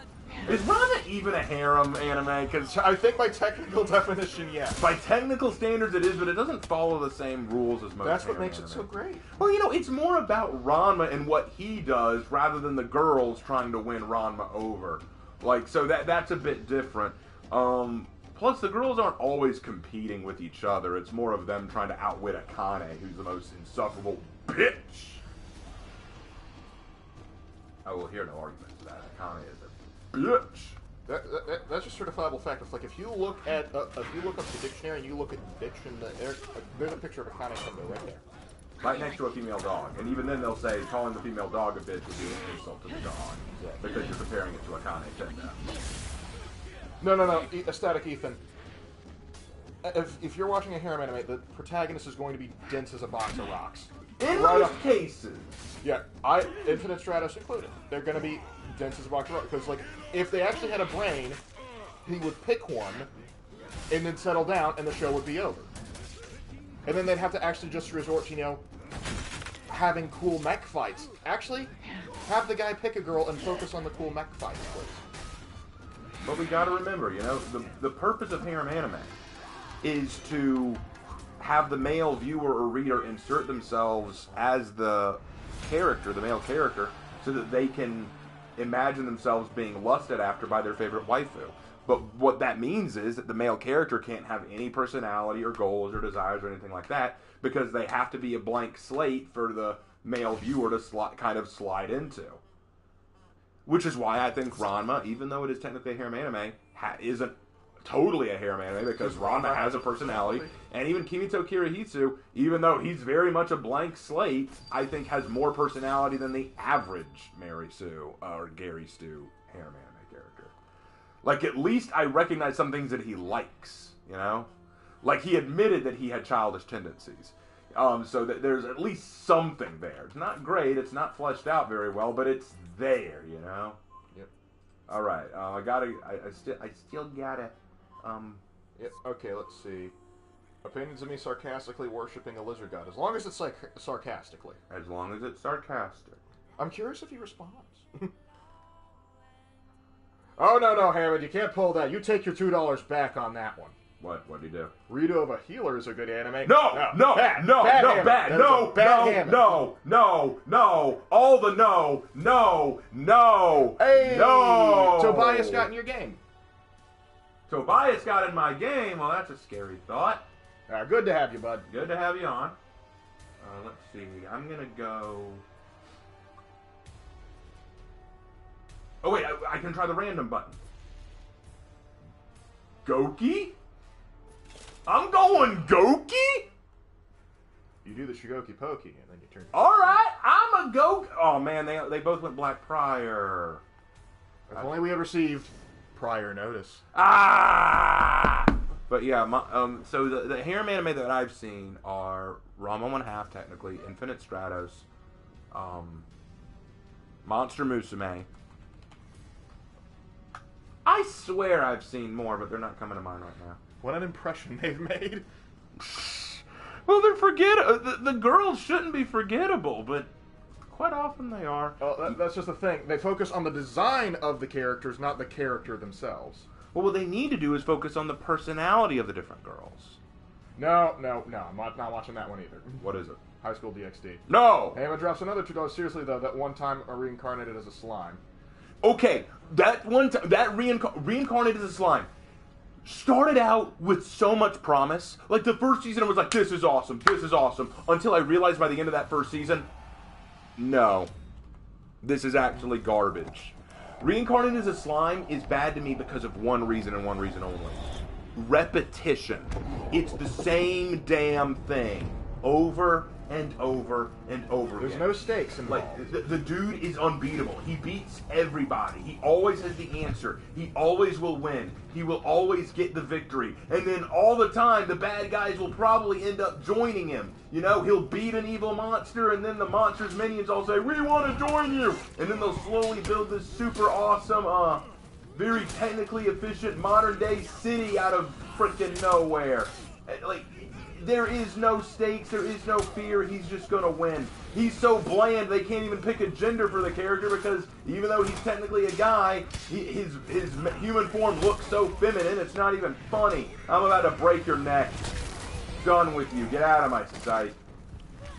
It's one of those things, I can't stand it anymore. It's funny because when we first watched the first season, I loved it. I was like, oh man, this is so creative, this is so cool. There's a lot of good potential here. No! It's bad! In fact, me and Lork were just talking yesterday about which is worse. In terms of writing, the Rising of the Shield Hero or Reincarnated as a Slime. And we both agreed, Slime is worse. Sorry. It's on who won that fight, didn't it? Indeed. Okay, let's see. Again, Tobias, we're happy to have you. Let's see. That's not it changes up in season 2? Well, maybe we'll have to take another look at it. But, let's see. Opinion on the Power Rangers. I haven't watched enough of the Power Rangers to care. We were into it, like, when we were, like, very young, like, before either of us entered into elementary school. Like, we were into it, but then, like, after that, we stopped watching. Spy X Family is good. We love Spy it. X Family's amazing. I've talked about it consistently. Okay, Fairy Tail. Oh, we like Fairy Tail. Fairy Tail's okay. It does have one problem there. It's I like to call Power it, of friendship. yeah, I like to call it Fairy Tale. Friendship is magic. Literally, because that's what it is. Everything's won by the power of friendship. Because it's like getting your behind kick. Well, I remember I have friends. Like, thank goodness they never run across any enemies that also have friends. They would My be friends are better than your friends. my friends win because we punch each other in our alcohol. Wait, are we really good friends? I guess the warden wanted to give me headbutts. Dova-kun. I like that. Dova. No, have you watched Mob Psycho? No, I never watched it. I've heard it's good, but I haven't watched it. Oh gosh, don't get me started on Freezing. I hate that show. Freezing? It's another harem show that I had the misfortune of having recommended to me at one point. It is basically every bad trope you can imagine with a harem show pops up in this show, and it's still worse than you can think. Like it is one that like you know like the amount of rage I put towards the railroad. Yes. I have the similar amount of rage to that show. No, I can understand that, but I've just never seen it, so I don't know. Oh yeah, Isengard here has a good point. Like I personally like the potential SAO had to become interesting. Again, the potential it had, not what it became. I'm right there with you, bud. It was an had interesting potential. concept. It was an interesting concept. It just failed. Oh, Dragon Lord, I love this. He says the power of friendship is the name of my shotgun. Beautiful. Get an inlay on the barrel of your gun. Please do that. I'm gonna beat you with the power of friendship in this gun I just found. Oh, Hammond drops in another $5. Says Reincarnated as a Slime has a great video game and other anime moments. Not spoilers, but you should see that. It's just awesome. Well, yeah, then at some point we may check it out. We'll check it out sometime. I just don't have a lot of hope for it, I'll be honest. And Tobias says, just saying, really love the content, so I'm really happy that I get to play with you. Well, Tobias, we're happy you got the opportunity. Sometimes the luck of the draw, it does happen. Hold on, let's break this boy. Let's break this boy. Let's break him! And he's done. He's done. He's done! There we go. What is your favorite fairy tale character? Urza. Urza's pretty awesome, I'm not gonna lie. Gotta love me some Urza. Juvia for me. Juvia? Okay, she's funny. I love her Juvia's Stalker Syndrome. funny. Stalker Syndrome's funny. It is very funny. Juvia's pretty funny, I'm not gonna lie. I love when we first see her and she's fighting Gray and, He's just like, she's falling in love with him, but then she misinterprets everything that he says. oh, I love it's like she must not be allowed to live. Yeah, because he says that he'll do anything to save her, and then she thinks that means that he loves her, and he's like, nah! I'm like, But what? The Natural King says, yo, my man, Urza's my girl, XD. But wait, Raven, that means we gotta fight over. oh no, you don't have to fight me over Urza. Like, Urza may be my favorite character, but she ain't mine. She ain't mine. Besides, she's already married To her work. See, no, you don't have to fight me. You're free to her. She's not the anime girl I would go after. She's cool, but she's got some personal issues she needs to work out. What was that? No, just text. Oh, sorry, Dover. Can finish off.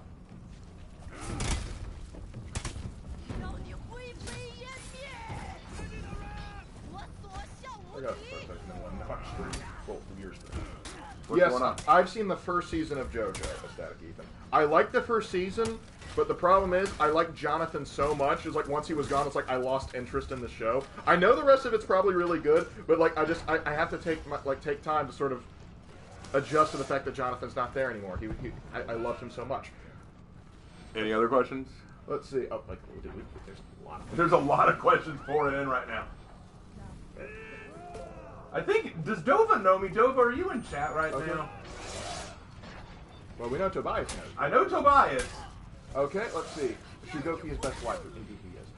Let's see. Do you think Shugoki is bad at duels because of how slow he is? No, I think he can be great. Because his headbutt dodge can now do damage, and so he's terrifying. What did you think of Halo Legends?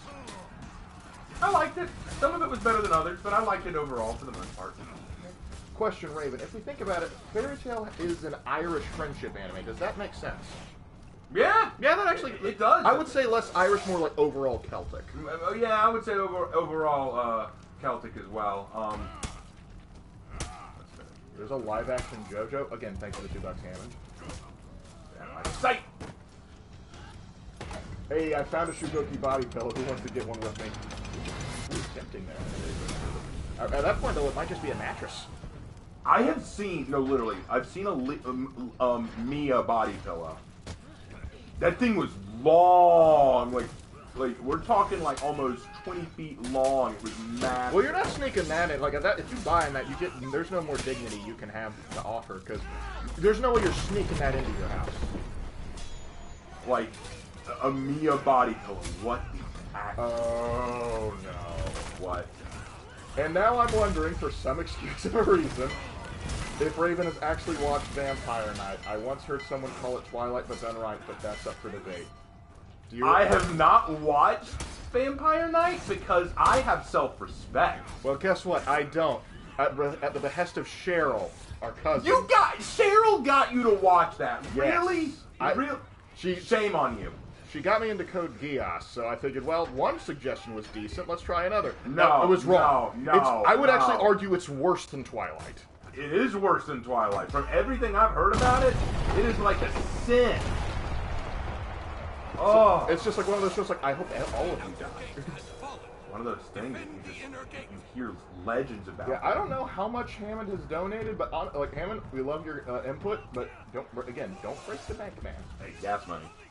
It is gas money, but still, you probably need some gas money too. Well, still, we appreciate it though. I'm not gonna knock you for being generous. Oh yeah, I've played the 2016 Doom, and I enjoyed it.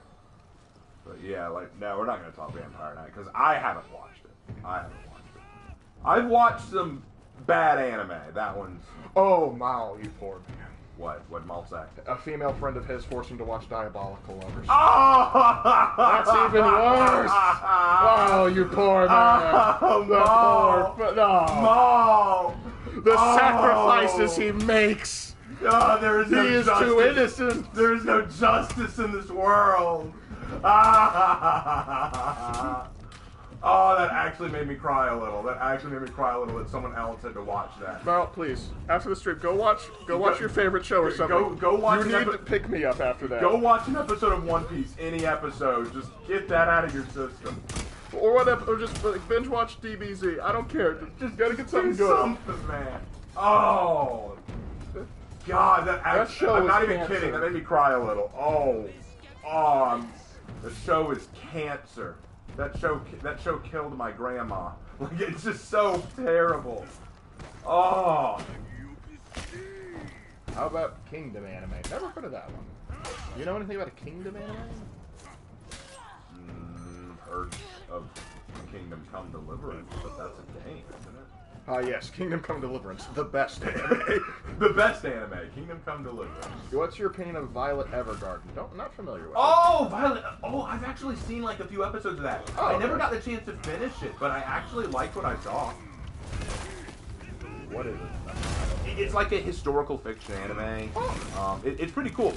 If I recall, it takes place during World War II, and it's about this girl whose father figure was a soldier and he ended up dying.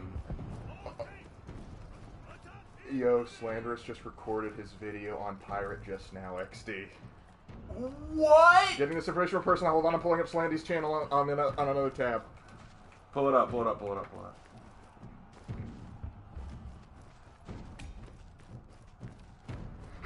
8 reasons why I hate Pirate. 47 seconds ago. It's 8 minutes long. Oh my gosh, man, Slandy was ready. He was just ready to go. Well, I probably will agree with most of them.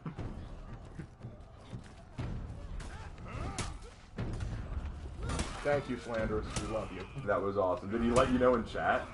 No, a person told me. A person is the guy's name. I love it. And thank you, a person, for letting us know. We'll look into that. I probably won't make a response video to it because I'll probably agree with everything he says, but... Oh. Lark, I'd like to share a joke. Please tell me if it's good or bad. Palpatine became the Emperor of the Galaxy. Would you call it Tsar Wars? You know, some people might not appreciate that line of logic and humor. I, for one, am a fan. Get that on a t-shirt now! I'm good, thank you. Oh, I get that t-shirt. I know you. But what am I? For on a YouTuber? Have you seen Goblin Slayer? Yes! Top tier anime. Goblin Slayer is the shit. I love that anime. That is such a good one. If you haven't watched Goblin Slayer, a must watch. A must watch. Easily one of my favorites. Slanderous just popped in chat. It's done. Okay, it's done. It's 4 a.m., so goodbye. Thank you, Slanderous. Good night, Slanderous. We love you. You for absolute that. Giga Chad. That was Chad level right there. Thank you for that, Slandy. Appreciate it. And let me know when you want to do another one of those For Honor Hero versus things, because I will definitely be down for that. Should I get Power of Friendship as the name of my shotgun on a shirt? Yes. Absolutely. Oh, here's another. Rosario plus Vampire. Rosario plus Vampire. That's an older one. That was a long time ago that I saw, but it is a good example of a hair anime. It is interesting. Like, it's also like I remember first encountering that because like you got a Shonen Jump from like the school book fair. Yeah. And then yeah, we were like, sure "What is. is this?" So we looked into it. And we looked into it. And, okay, so I don't dislike it actually. I think it's a very interesting concept. Like this dude ends up going to a school for monsters, and he has to hide the fact that he's human. That's actually, honestly, that's a great setup. That's a great setup, and the first person who knows that he's human is a vampire, and vampires are like the strongest of all monsters, and she's so powerful she has to keep her true power locked away in her rosary, and if it ever comes off of her neck, then it will reveal like a new personality altogether, and that new personality is kind of a badass, so genuinely it was a creative idea. I never finished the anime because it always felt like the same. I felt like it was very repetitive. You know, like, monster would show up, threaten the main character, Rosary Girl would have to come in and save it. Yeah. I thought that was a little repetitive, so... Yeah, I know there's more to it, but like we watched the first season. We liked what we saw. Yeah, it was good. It was very good. Yeah. Okay, let's see. What else did we have here? Oh, Goblin Slayer's on free on YouTube. It is? Well, we've been watching it on Amazon Prime. Okay, what about Overlord? Do you know about I have Overlord? not watched Overlord. I have. At least I watched the first season. I liked it. I thought it was good. As far as isekai anime goes, it's one of the better ones. Yeah, I mean, I've heard good things about it. I just never watched it myself. Hold on, buddy, I'm coming to revive you. Okay, hey, Raven and Lark, I'm making a Centurion character that was once a knight, but he washed up ashore on a Roman island where some Romans escaped the cataclysm. You think that would be a good story? Sure. Yeah, I've handled that. I'm down with that. Yeah. Yes, we've both watched Code Geass. Code Geass.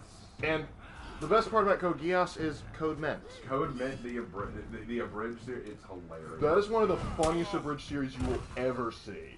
Like, it can almost top, what the 4-star will be. Like, I think, like, honestly, that is the height of, like, hilarity you can get with just, like, one person working on an abridged series. What about, well, Grimjack is a team. Grimjack is a team, so. Anthony Schneck says, "Hey Raven and Lark, have you ever watched Gate?" Yes. Yes, I have. Large watched it, I have. That's another show with, like, this is great potential, but then they screw it up. Because, like, the concept of a modern military invading into a fantasy world, I find incredibly fascinating. But then the hijinks with the KGB, the CIA, and the Chinese Secret Service, I was so pissed about because it was so stupid. It broke any immersion I had and broke any interest I had in the show. In other words, it was stupid. It was stupid. Also, why do you have to have the special forces guy, the main character? Like, I only joined the army so that I could fund my otaku habits. Yeah, I like that. That was so yeah, stupid. Yeah, I remember you telling me about that. Like, why the F? You joined the military and risked your life so you can fund your otaku habit? Really, son? Really? This is the life It's you just lead? so dumb. Like, and why is the CIA trying to abduct, like, these princesses from another world when they have no way to get them back? It would be obvious. Because they secretly know that these are the princesses of Mars. Oh, indeed. But it's so stupid. Like, and also, if you want to get into if you want to get in the gate through Japan, just send military attaches. Japan would probably be more than happy to accommodate that request. So stupid. Okay, Hammond drops another $2 and says Transformer, Armada, Aragon, and Cybertron best anime. Not familiar with either of those, but thanks for the $2. Aragon. Oh. Transformers. He was naming off Western movies. Transformers, Armada, and Cybertron. technically, if we go off the technical definition of anime, it's animation, so that's... Oh, actually, I'm sorry. I forgot. Cory in the House is the best anime. Okay, what about Bleach? Bleach is the worst of the big three. I remember watching the first 10 episodes of Bleach. I actually kind of liked. Cause like, oh, cool guy kind of gets roped into being a supernatural investigator killer kind of guy. That's kind of interesting. And then they went to the Soul Society. 100 episodes later, I was asking one question: why? Well, no. Here's my problem with Bleach. If you watch my Raven's Writing Room videos, I always say the same thing. Characters should have what? Motivation, desire. They want to do something. They want to accomplish something. They have a goal that they want to complete. You know, look at Luffy. What's Luffy's goal? He says it at the end of every episode. I'm going to be king of the pirates. Oh, what's Naruto's goal? I'm going to be Hokage. So these are all their goals. What's Ichigo's goal from Bleach? What's his goal? What does he want? I want to protect my friends. That's not a goal. That's something. I mean, yes, technically that's something you want to do, but what if your friends aren't in danger? What do you want to do then? Like, do you want to become a police officer to protect them that way? Do you want to become a firefighter? Do you want to become president of the world? Do you want to become... He wants to be bland as bread. That's what he wants to do. Well, that's the thing. His goals and motivations are dependent entirely on the scenario. He's the definition of a police officer because he only responds to a threat once it arrives. He doesn't do anything otherwise. What'll happen is bad guy shows up, does something bad to hurt his friends. He then jumps into action and then repeat ad nauseum. There's no goal. There's no overarching narrative where it's about him trying to accomplish what he wants or about what he is trying to achieve or what he believes. We don't even know what he believes. Like, for example, in the very first episode, he apparently helps this ghost girl with something. And he says, thank you so much. And he goes, don't thank me. I was just bored or something like that. It kind of like what Deadpool started out with, where she says, you're a hero. I'm not a hero. You know, that kind of thing. You know, well, then why did you help? What made you want to help?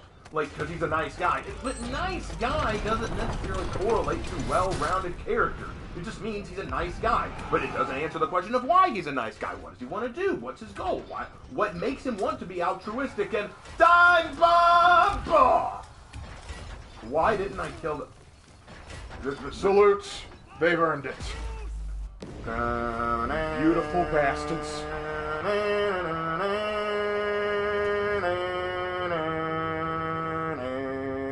Oh, hallelujah, hallelujah, hallelujah. Back up.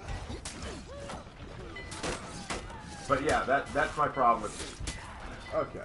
Thank you for coming to my TED Talk. Yeah. I could go into more detail, but for the sake of time. All right. Oh, and at some point, Tobias wants you and the warden and him to do a dance, an emote dance off. The warden? Yeah. I don't have any emotes for the warden that can do a dance off. No. Like, you three to do a dance off. Oh, okay, sure. 1 second, let me finish this execution. Boys, get working. Dance off. The emotes, man. Get in there, BP. Get in there. Come on. Oh, come on. Get back here. Come on. BP, come back. Other BP, not Tobias. Oh, God. Oh. All right. Hey, Raven, what about an anime where the protagonist is a Mongolian Conan hybrid traveling and fighting through Japan? Is that an actual anime or is that an idea? Because that sounds awesome. That sounds awesome, but I think it's just an idea. Oh, and Mal wanted to know your opinion on Death Note. Okay, Death Note is one of those anime that I didn't actually like early on because I didn't really understand it. I was kind of like, this all just looks kind of like dark, edgy darkness for the sake of teenage edgy darkness. But then I actually gave it a chance and I started watching it, and I was kind of impressed by it. I was impressed by the storytelling and the characters. I was impressed by how they were able to take a fairly unique concept and make something outstanding out of it.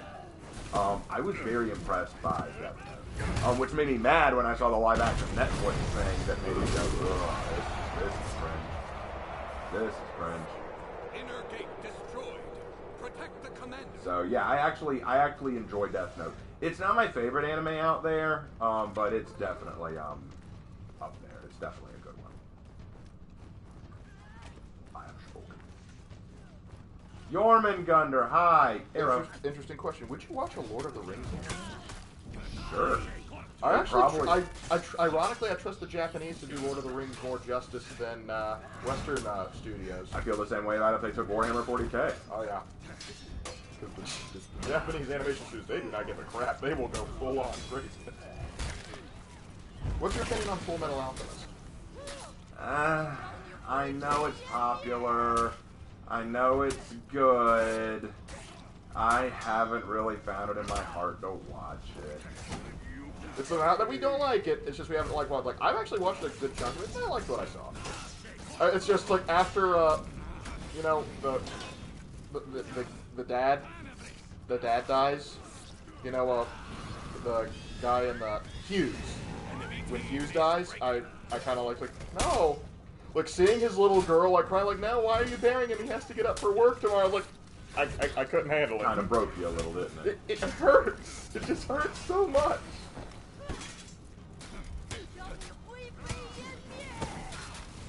It's a terrible day for me. It's a terrible day for me. Persistent.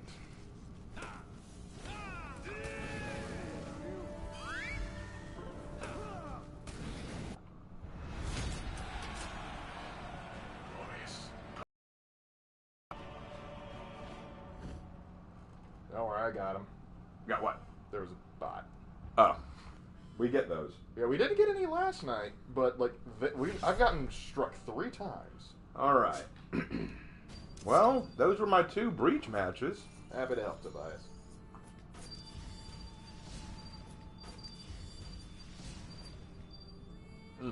I need to know, For Honor anime, yes or no? Only if it's the high school thing we were talking about. Yeah, only if it's For Honor High. That would be the only way we allow it. Oh, you know not what you asked, Static Ethan. Your opinions on High Guardian spies. You know what? Tobias wants to go one more round. We'll go one more so that we can answer that question. Okay? But then that'll be the last one. This has got to be the last one, guys. Because we've been going at this for a while, and it's almost 11. So, care for one more round, guys? Everyone up for one more round? What do you say, Lark, up for one more round? Well, might as well. Might as well. Okay. But I'm going to... Okay, so Lark, who do you think I should go? Ooh, I get to pick. I'll let you pick. Yeah. You know who we haven't seen in a good bit? Who have we not seen a good bit? I haven't seen you play Centura Bear in a while. The only reason I'll say no to Centura Bear is just because I grinded him a little while ago to get him up to the next rep, so... Law Daddy? I think we can do Lawbringer. Let's go Lawbringer. Hold on, let's... He's gonna get there, Static Ethan. We just gotta get in first. What's going on? They were asking like the High Guardian spy stuff. I'm like, Okay, High Guardian Spice. Okay. High Guardian Spice. It's like... When I was growing up, my mom and dad thought that anime was essentially just really detailed, overly exaggerated pictures of baby faces, where the eyes are bigger than they should be, and the only thing that moves are the mouths. Now, of course, we know that's not all anime is. But imagine if you took someone with that level of knowledge about anime and said, take the things you think kids like about anime and make your own anime, but make it woke. That's what happened when they said, let's make High Guardian Spice. They said, what are things people like about anime? Colorful hair. Let's give all them colorful hair. What's something else they like? Magical girls. Okay, let's do that. What else do they like? Big, expressive eyes. Let's add that. Okay, what else do they like? They also like schools. We gotta have a magical school. Okay, make it a school. What else do they like? Girl power. Is that something we like in anime? I don't know. Just add it. Okay, add that. But what else do they like? It's about all they like about anime. So let's add our own things to fill in the blanks. We're going to add a lot of LGBTQ representation. We're going to make a lot of gay characters. We're going to add a transgender character. Okay. We're going to add more girl power. We're going to add a very effeminate man. We're going to make the bully this little girl bitch who's actually misunderstood. We're going to have open cross-dressing. Okay, we got all that. Awesome, we got an anime. What about an engaging story? What about character development? Huh? What about, an actual plot direction where the characters are trying to accomplish something greater than themselves and learn something about themselves along the way. Come on, no one wants to see that in an anime. It's just stupid pictures of colorful characters just moving their mouths up and down the whole time and saying catchphrases. That's all anime is. You know, maybe we should understand more about what people appreciate about anime before we try making one. Now you're talking like a right-wing white supremacist. We know what the Japanese are doing when they create anime, okay? Okay. Now this comes from, you might know this guy, the artist Jay. The artist Jay! Jay, my buddy, how you doing? Guys, okay, Jay, stick around for me, stick around. I want to hear what you have to say, but stick around for me. Jay is my buddy who drew the Lawbringer style outfit and icon for the Raven Lord. He's one of the coolest guys I know, very close spiritual brother of mine. We talk a lot about the Lord, about our faith. A very strong spiritual person. We're working on 2 stories together, Nomad and Troy and Frost. I love the guy to death. I'm glad that he's on the stream. I never knew that you'd watch any of my streams, but I'm so glad you're here. What's your point, my friend? Let me find it again. Lark, you and Raven ever seen Sword of the Stranger? I have not seen that, but I have heard the name before. Let me look up real quick. Hold on. Yeah, look that up, Lord. Oh, crap, hold on. Artist Jay and the script. Oh, Yeah. it's a 2007 film? It's a film, okay. Actually, no, I think you have seen this. I have? Well, at least you've seen the final fight. It's like where that one Chinese swordsman comes to like feudal Japan and shows up and they have that like fight in the battle or something like that. Yes! Oh, I have seen that! This? I have seen, yes, I do remember that now. Yeah. Dag nabbit, it's back. The bot. They are persistent.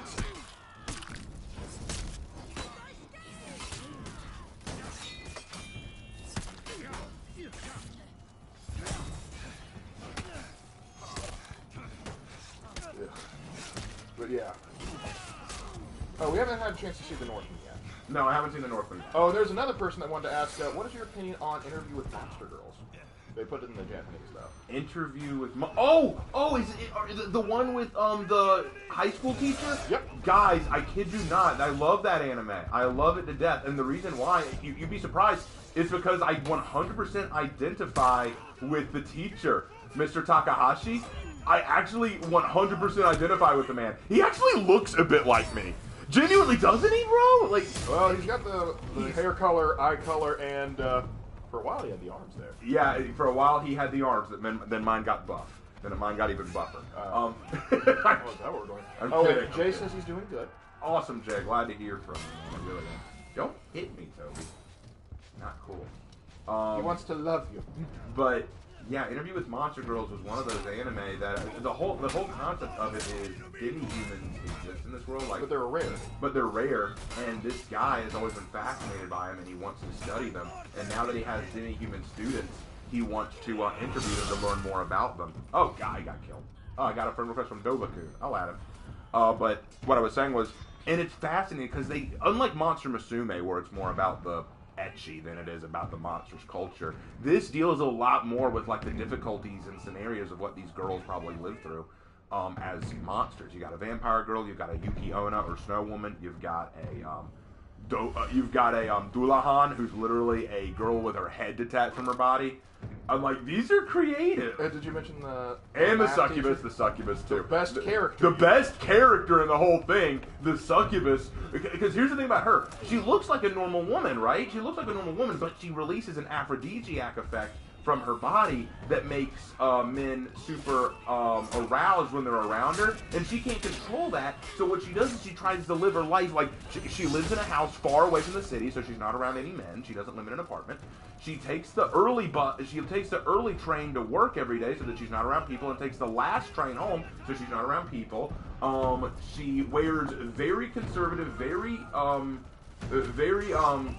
constrained clothes to cover up her body so that she doesn't release more than necessary. She wears glasses so that men can't look into her eyes. She wears her hair in a ponytail so that her hair isn't falling down. She does everything she can to keep her looking sexy because she's afraid that men will either abuse her or hurt her, or she will arouse them accidentally and cause an incident. But Takahashi at one point catches her when she's about to fall, and he touches her hand, which should have caused him to become aroused. And yet he didn't become aroused. Nothing happened. So she was thinking, wait, is he immune? And that makes her a little bit aroused herself. She's like, a guy who's actually immune to me? That's so cool. But secretly, he was 100% aroused, and he was good at hiding it. Like, hold on, I gotta finish the execution. But it's so funny to see like this woman, just, and she's so pure too, because a friend of hers goes, well, why, if you have that crush on him, why don't you just use a little bit of your aphrodisiac power and, make him yours? She goes, but that would be cheating. I'm like, yes. It's generally a pretty wholesome anime. It's a pretty wholesome anime. Nothing really negative happens in it. I like it a lot. And the artist Jay asks, how about a silent voice? Trying to see if there's something you guys probably haven't seen yet. I don't think I've seen a silent voice. It's a 2016 game. I don't think I've seen it. I'll be honest. I wish I could say I did. Jaguar Warrior asks, Jay, what type of space marine would you want to be in? The artist Jay says, a Spartan for sure. I'm a huge Halo fan. Give me the Halo snipe. I love that Jay said that. I love that. Jay's actually the one who kept encouraging me to keep playing Halo. And he's the one who drew the awesome art for Halo Daybreak. Artist J is a G. Wait. Hold up. Off with your head. Settle down there. Alright, what's your opinion on Red versus Blue? It was good in the first 2 or 3 seasons, and then Actually, I would say up to season 6 or so. I just lost interest. It got way too convoluted. Yeah, after a while it got too convoluted. It became less about comedy and more about, hey, how much exciting awesomeness can we do? Well, I even like some of the awesome stuff they did. Honestly, a lot of the times the animation was really high quality, but the story kind of went off the rails. Yeah, the story just kind of got lost up its own butt. Welcome back, guys. Welcome back, guys. Glad to have you. Bye. Outer gate destroyed. Move to the inner gate. Oh, Mal says Silent Voice is so good, hands down the best anime about a former child bully redeeming himself with a girl he bullied due to her having hearing problems. Really? That actually sounds really cool. Yeah, man, actually, here's one. Jay, if you're still here, I pray you're still here. Have you watched Your Name? That's a great anime, Your Name. Have you watched that? I'll let you know if you respond. And Bishop Coleman says, hey Raven, have you seen the leak for the next season? It's supposedly Egyptian themed. I have not seen the leak. Send us a link. But if it's Egyptian themed, that means we can do the Egyptian dance. If we're actually getting an Egyptian hero, that'll be interesting. Okay, how about Tokyo Ghoul? That's about my reaction to it as well. Yeah, it's okay. That's all I'm gonna say about it. Oh, Raven, what about Comey Can't Communicate? Oh, that's such a cute show. Comey Can't Communicate. It's such a cute one. I like that one. Okay. I like that one. Okay. Oh, and Tobias wants to know how you think his shaman was. Let me see it again. And don't emote so much. I can't see a good look at it. I can't look at it so well if you emote all that. Not too bad. Yeah, I like it. I like the horns. And I like Dobakun's Crusader Knight over here. I like that one too. Yeah, pretty baller. Pretty baller. Yep, Shaman looks good. Shaman looks good. Stop messing with Shaman. I was looking at it. Who put that pillar there? Horrible placement. There's your opinions on Demon Slayer. I like Demon Slayer. That's a good one. I actually like the characters. I enjoy the plot. I actually like some of the fight scenes, which is hard to say for some katana-based anime because sometimes it looks so cringe. But in that one, I actually like the different fighting styles. Zenetsu's annoying, but I love his big secret that when he falls asleep, he has actually one of the most powerful moves ever. It's really good. Divide Music has a really good song about that. Yeah, I like Divide Music song for Zenetsu.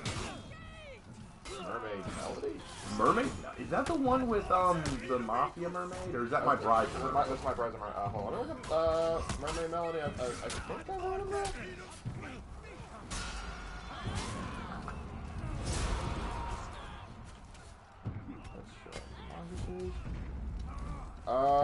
Nope. No relation to it.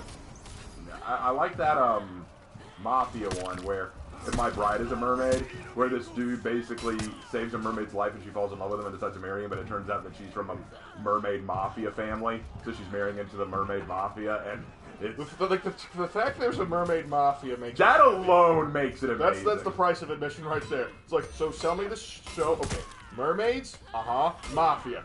Sold! There we go, right there. Whoa, hold on. Black Friar, you interrupted me.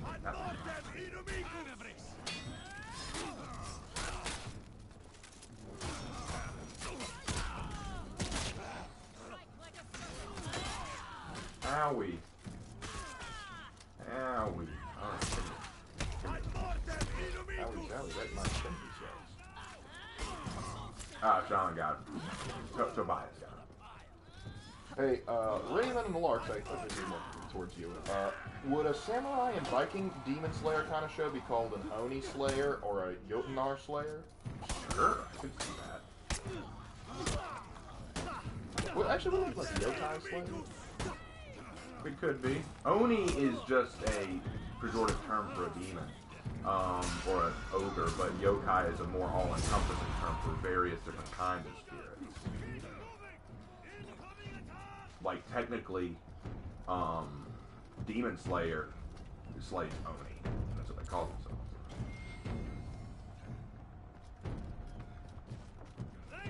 I have a target. His name is Greg.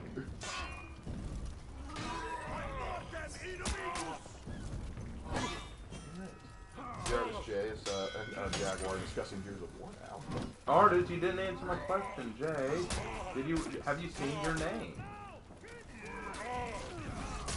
Great anime. Ah!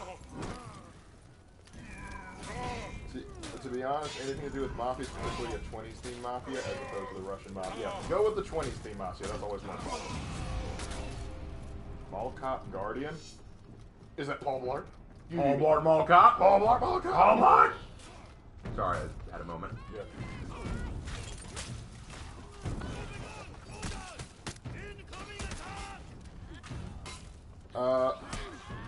We know enough about you now. Get out!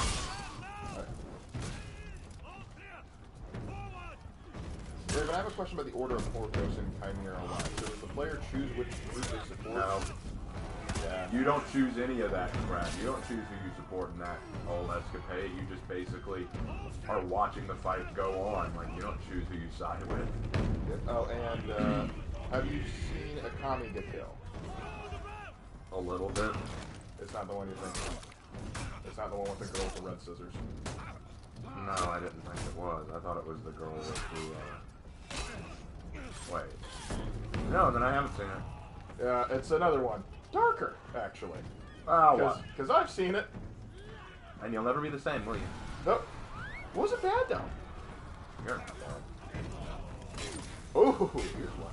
What do you think of Iron Giant? The Iron Giant? There's a good movie. I actually like that movie. That's a very good movie. Okay. Have you ever watched a Raka Racks videos? Raka videos. Raka's videos? I don't know who that is. Neither do I. Okay. What do you think of Gary Stu / Mary Sue in anime?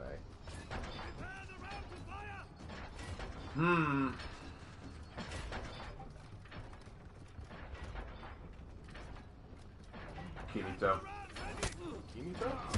The guy from Sword Art Online. Oh, Kirito. Kirito, sorry. Probably, I would say that's probably the most mainstream one.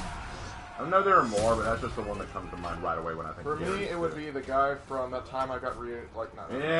No, not from the slime one. It was like oh no, it's called In Another World with My Smartphone. Oh God, no! That is like no. peak Gary Stu right there. It's like so bad, devoid of character, devoid of plot. It's easier to it would be a shorter list of what this show does right rather than what. And then of course there's Tanya and Tanya the Evil. They're not quite as bad. Not quite as bad. My biggest beef with Tanya in the Saga of Eagle is like the show focuses on things it shouldn't focus on. It's got a great setting. It's got a great plot. It doesn't Quit having the having an atheist debate with God. It's like I don't believe I don't believe in you. Okay, I'm gonna put you in a little magical girl's body in World War I Germany.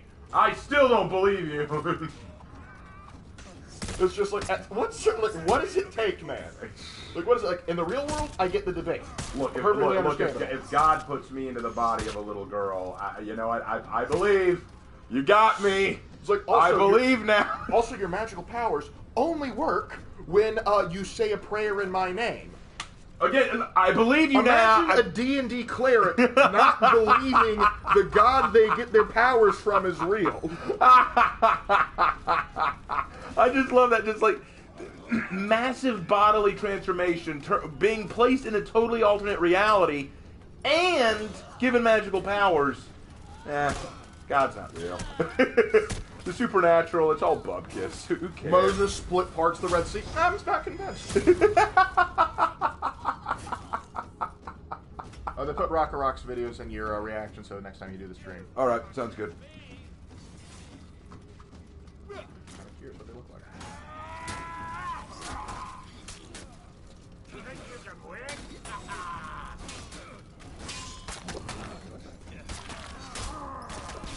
Honestly, though, a D&D cleric not believing in their patron might be a fun D&D run through. Have some fun with that. But outside of a joke character.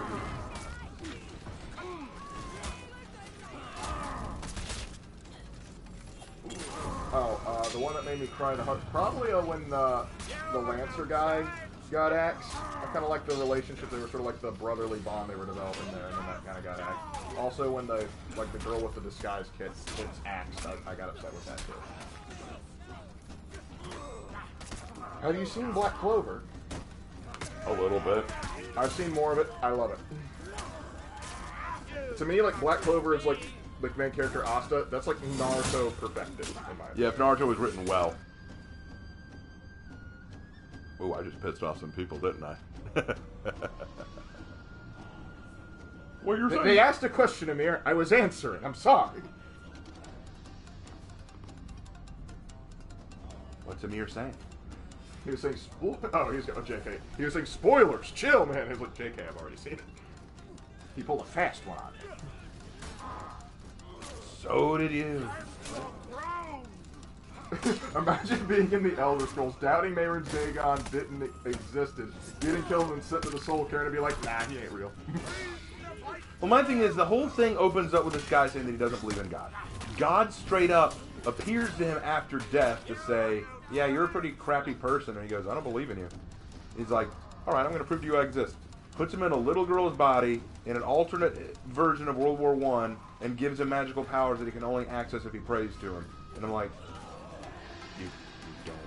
Yeah, and it's like, I'm going to call you being X right now. Okay, there's skeptical and then there's you. You're like, there's freaking denial at that point. And for me, I'm kind of like, you know what? It would be the girl thing for me. It would be the alternate dimension thing. It would be the magic for me. Well, I don't think the magic was mutually exclusive. I think that the idea was that by being before, when he woke up in the world, he didn't know he had magic. So it would be either the world or the girl thing. Mm-hmm.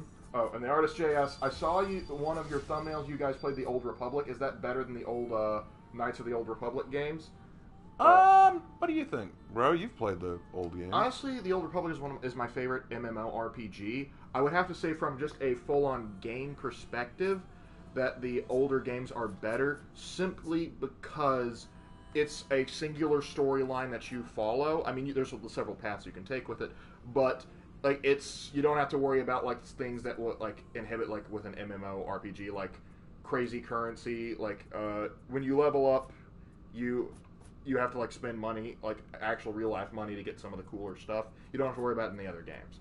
Fair enough. All right, well, we're going through the character editing phase. That means it's time to answer some questions for the night. Go ahead and ask your questions, guys. We'll try to answer them quick because it's late. Yep. We went a little longer than we probably should have, but we were we having fun. We were having fun. Records of Ragnarok anime. Wait a minute, which one is that one? Because there's like one good one that has Ragnarok in the name, and there's a bad one. Well, I haven't seen either, so I'll leave that one up to you. Oh no, that's the good one that came out apparently. Because there's another one that's kind of like that. Actually, I stopped watching within like the first 5 minutes because they made a gigantic historical inaccuracy that made me like punch my iPad. Tobias is worth it. Worth losing sleep. Hey man, we're staying right with you there, Tobias. Lark, I've got to go back to work tomorrow, so. Yeah. Lark, what is your sad favorite? now. What is your favorite Jonathan Joestar moment? So many. I honestly just like the relationship he has, like with his wife. That I like seeing that relationship develop. I also like sort of like him like shaking hands with Theo. It's like I don't trust a single word you say. Seeing him come around. Also, let's see, him learning Hamon was really cool as well. I just like so much of that character. You like that character, huh? Here's a question for you. Who would be female Warden's husband? Need to think about that. That's going to take some time. That's going to take some thought. Tobias wants to let you know he had fun. Glad you had fun, bro. That was very entertaining. Where would you go if you had a time machine?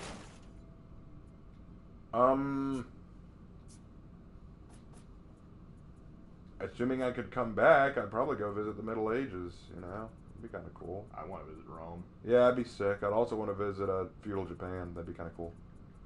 Although they'd probably kill me for being a white guy. No, the Jesuits would have you killed for being a Protestant. Yeah, it's true too. So, but then again, it depends. I could show up before the Jesuits really had a foothold. Then they kill you for being an outsider. That's what I said. I know. Okay. Opinion on Black Lagoon? It's okay. It's fun. It was entertaining to watch. I don't think it's as deep as people make it out to be, but it was entertaining. That's good. I know. Answering the anime question is way more important than work in the morning. Get your priorities straight, Raven. Thank you, Jay. Thank you, Jay. I wish Jay said that. That was the artist, Jay. I love it. It's like your spiritual partner is telling you, "Hey, you don't worry about it. I know." Don't worry about work tomorrow. Work can wait. We gotta answer some anime What about questions. church, Jay? What about church? like church? Who needs church? We've got questions, man. Do you ship any particular For Honor heroes, Lark? I kind of agree with him. Like the power couple, Jormungandr and Centurion. I ship that. Nobushi and gosh, I had a blank. Warden. I also. This may seem a little stereotypical. I kind of like a Lawbringer Peacekeeper. That's cute. Yeah. It works for me, but I like to joke that Lawbringer's mostly married to his work. Yeah. Hooked on hip-hop phonics. Hook it on Pahonics. No, I said hooked on hip-hop phonics. It works for me. Ah. Hey, Raven, what would be a good anime about war? Actually, Valkyria Chronicles. It's a game, but it doesn't. No, there's an anime about it too now. Oh yeah, that's right. Also, it's a manga, but if they ever made it into anime, it would be really good. Remember that manga that follows the story of Hannibal Barker and Scipio Africanus? Yeah, make that an anime. I think that one was just called Hannibal. That one was a good one. Raven, Lark, what's your favorite anime moment? Ooh, okay, all right. I think we both know One Piece. Yes. The scene where Luffy decks that celestial dragon in the face. It is satisfying. I can't even begin to describe how satisfying that moment is. We will watch it on repeat. Just that one felt good. That one was such a good moment. I also love in One Piece when Robin screams, "I want to live." I really think that's an iconic moment.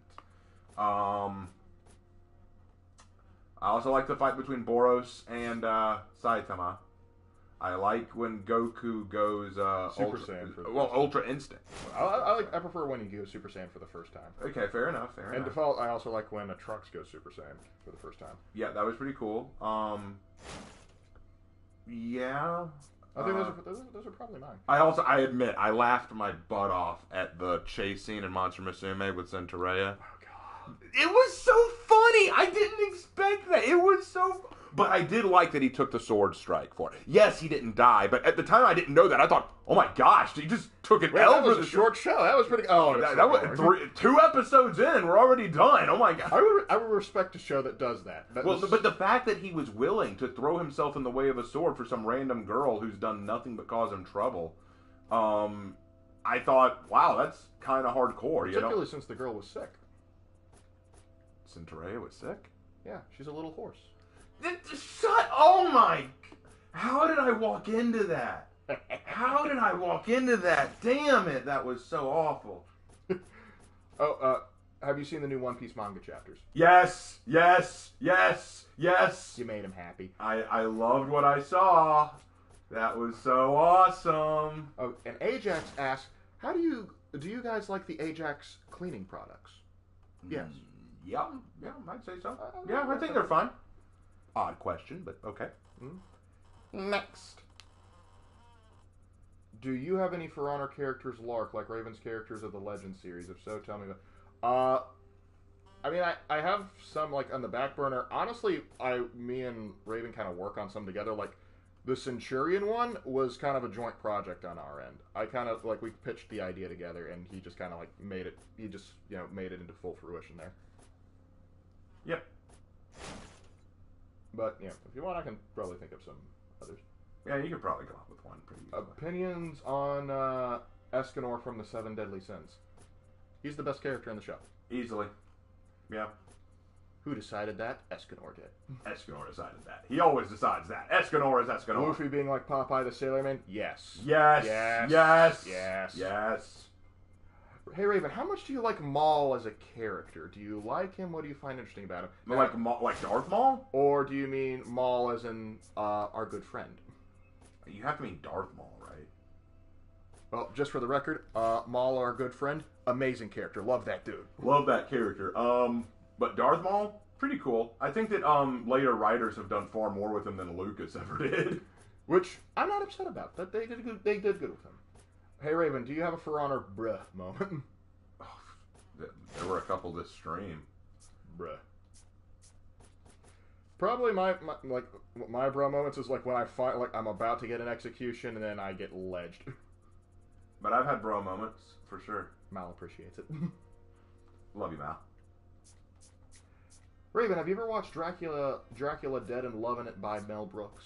No, and I don't really want to. I've heard it's a bad one. Yeah, well, it's like one of the few. Like we have the Mel Brooks DVD collection. That's not included in there. Yeah, I think that tells you a lot about it right there.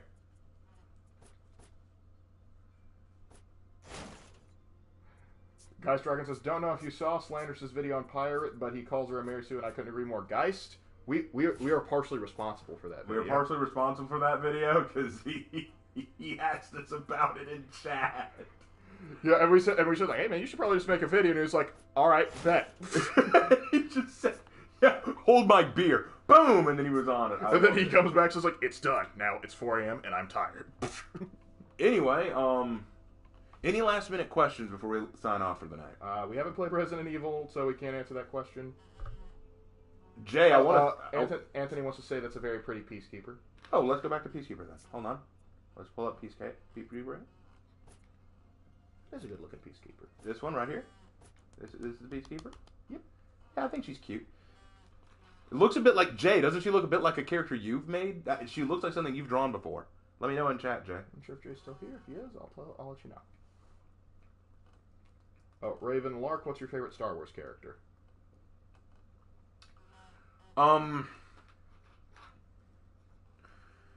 It's a tough one. I love Obi-Wan. I'm not gonna lie. I love Obi-Wan Kenobi. I've always loved his character. But I know that's a little stereotypical. I like Ahsoka. Ahsoka is pretty solid. But Obi-Wan, Ahsoka. You know, this is gonna sound weird. I really like Anakin. I know that people hate him in the prequels, but I feel like there was a lot. Like, leave out the bad writing. I think there was a lot to be explored in this character. And the artist Jay says she does definitely look like something I would draw. Yeah, see, there you go. There you go. And I want to thank you, Jay, for watching this stream. Yes, I love the fact that you came. Guys, I can't stress enough how awesome Jay is. Okay, he does have an Instagram. The artist Jay at Instagram.